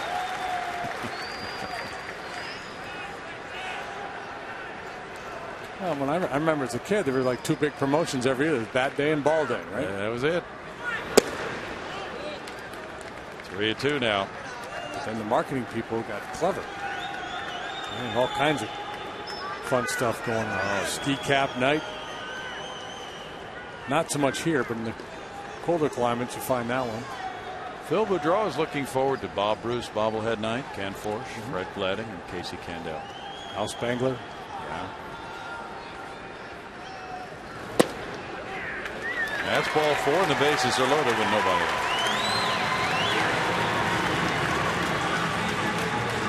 The Astros have a chance to give Mark Melanson all kinds of working room. Meanwhile, Bob Apodaca heads for the mound before Jordan Schaefer bats.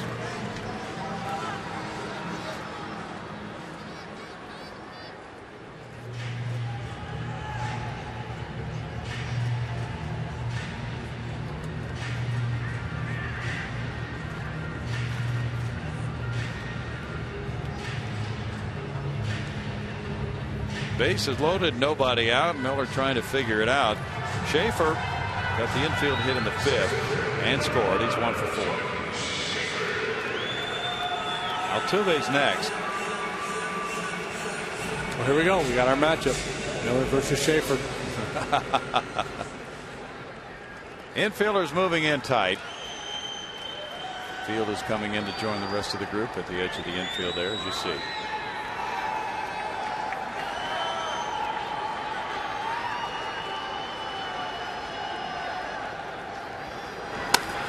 Schaefer into left center field, and Fowler makes a running grab. Here's the tag, and the run comes in to score. And the ball gets by as Barma scores the run. The other guys move up to second and third. Sacrifice fly for Schaefer, and then the error. Schaefer drives in his 13th on the sac fly. The error goes to the center fielder Fowler. That's his 8th error. A good job by Barmer scrambling back to tag up, putting himself in position to advance. It's a shallow fly ball, but Fowler's got a lot of momentum carrying him towards the third base or left field line. So you could anticipate an inaccurate throw. He gets a lot on the throw, but it's well up the line. Now the infield in with runners at second and third for Altuve. 9-6 Houston. Martinez on deck. Altuve's been on 3 times in a row. This fly ball goes to right field. Shallow. Seth Smith. Not deep enough to send J.R. Tolles. 2 outs. No, not even deep enough to tag. So J.R. playing that one about a third of the way down the line. Just in the off chance that somehow it was misplayed there by Smith. Martinez is 0 for 3. He was hit by a pitch and scored in the 3rd. A nice line drive, but it was caught in the 5th inning by the shortstop Tulowitzki. So now his opportunity to pick up 2 runs batted in a 9-6 game. And he feels that he concentrates better in these situations. And tied ball 1.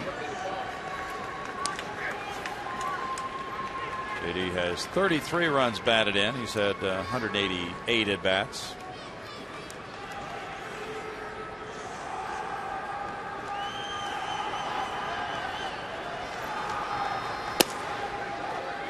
Strike there makes it 1-1. I think if a player concentrates better in these situations, then he's doing himself a disservice by not concentrating at this level in every at bat. I think the guys who really perform under pressure are the guys who don't let the moment get to them. So I've never been a big believer in that whole clutch hitter.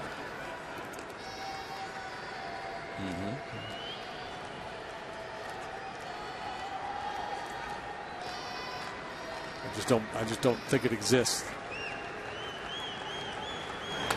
Well, I mean, a guy can come through in the clutch and a guy can have a good year in the clutch, but the idea that a player is a clutch player, I just don't think there's any evidence to support it. You're right. Over the years, there have been some articles, and some pretty astute people have done a lot of baseball research. And if a guy has a long enough career in the big leagues, usually his batting average with men in scoring position is fairly close to his overall average. There are going to be, obviously, differences in that. Yeah, and then guys earn reputations because they get big hits at big moments, and that kind of sticks with you. The whole Reggie Jackson, Mr. October thing. Exactly. But there might be wild swings in batting average with runners in scoring position from one year to the next.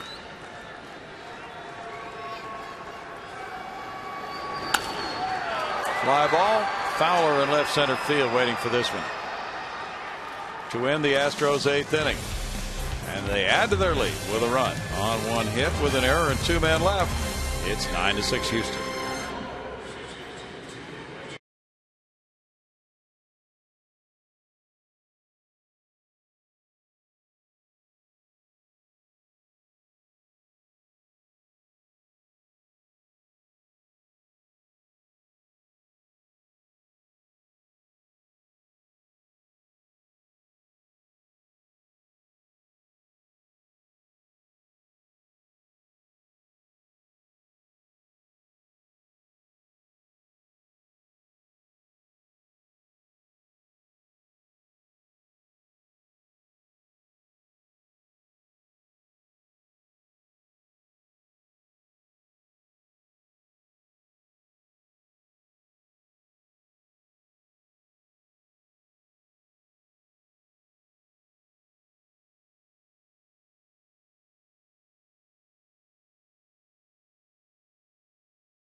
There, he keeps shrinking, gets lower and lower.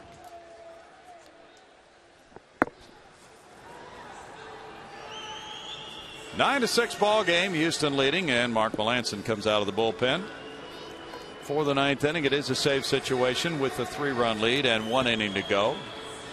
Mark is 19 for 24 in saves. He has 7 wins, 4 losses, and a 2.94 ERA. And on a nice little roll here of late. Sure has 8 straight scoreless appearances for Mark. Has he got the fight doctor coming up? He's got the fight doctor coming up. Tulowitzki's out of the game. That's good. Got a 3-run lead.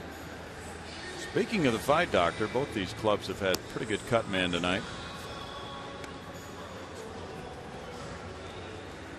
Astros have used 4 pitchers, including Melancon, and 6 have toiled for the Rockies.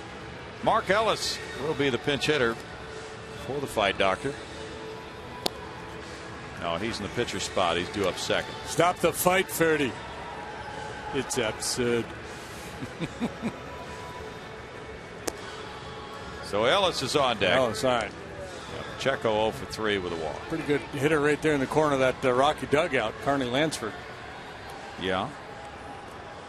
And Jason Giambi's been a very good pinch hitter in his career, lefty batter.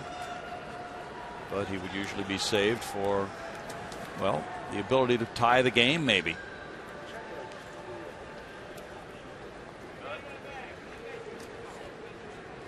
Wilton Lopez in 2/3 of an inning allowed 1 hit, no runs. He had no walks or strikeouts. Shuck made a nice play to get the final out of the 8th inning for Lopez. It's ball 1 to Pacheco. Melanson saved the 3-2 win Monday night in Cincinnati with a hitless inning. And he saved the 3-2 win Sunday in Chicago. That's the 3rd time this year he's had saves in consecutive games. Bouncer backhanded. Johnson. He played that one calmly.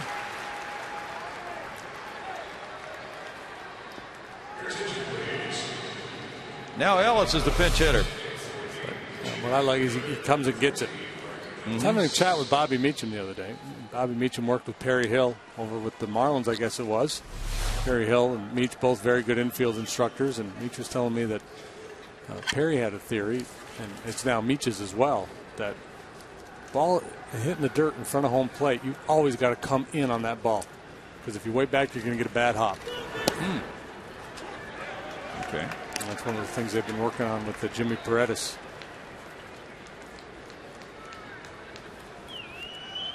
Mark Ellis taking strike 1. He's the 34-year-old veteran who was with Oakland last year. No balls, 2 strikes to Mark. So the thing about a third baseman, if you're charging and have a tough hop and you don't field it cleanly, you've closed the gap and you still have time to recover and throw them out. But if you're backing up and can't handle the hop cleanly, you're probably not going to have time to make a play. Yeah. J.R. Tolles caught that one.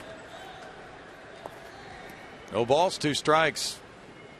Ellis was traded by the A's to the Rockies with the emergence of Jemile Weeks at second base in Oakland. Ouch.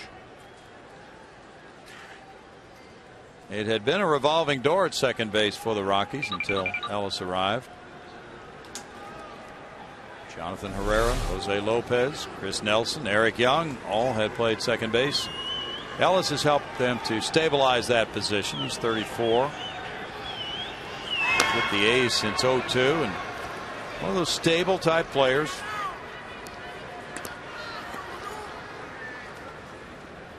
Now there was a chance that Mark Melanson would have had to come back from the road trip if the baby had been about to arrive. But now that he's back home, it's a lot more manageable situation.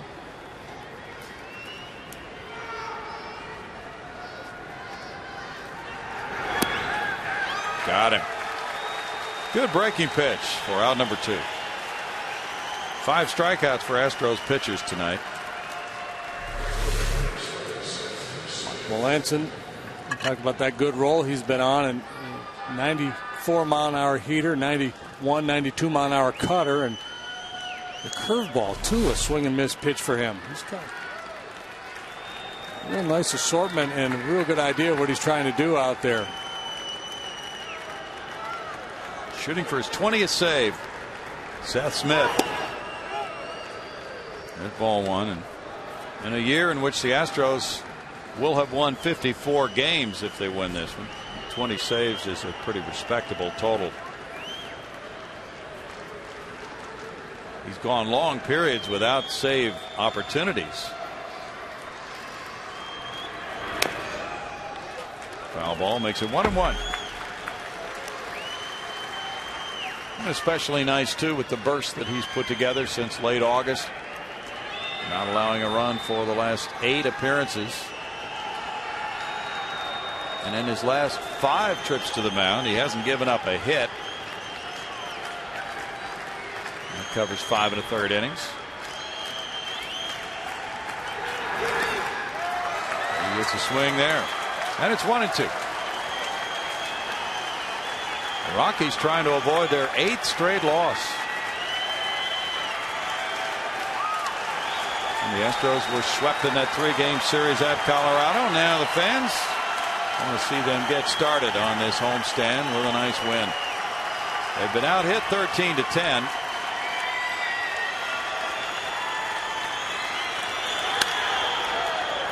All the way, but their bases loaded hitting has really meant the difference in this game. Carlos Lee, a 3-run double in the 3rd inning, and Matt Downs also a 3-run double in the 7th. How often do teams have 2 3-run doubles?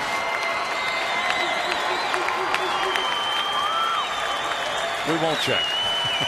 No, we're not checking that. Swing and a miss. He struck him out. And Mark Melanson gets save number 20. The Astros win it to open this homestand. They do a lot of hitting along the way. They got that lead in the 3rd inning with the Carlos Lee double up Towles Hill. And they came down Towles Hill with a win. 9-6 tonight.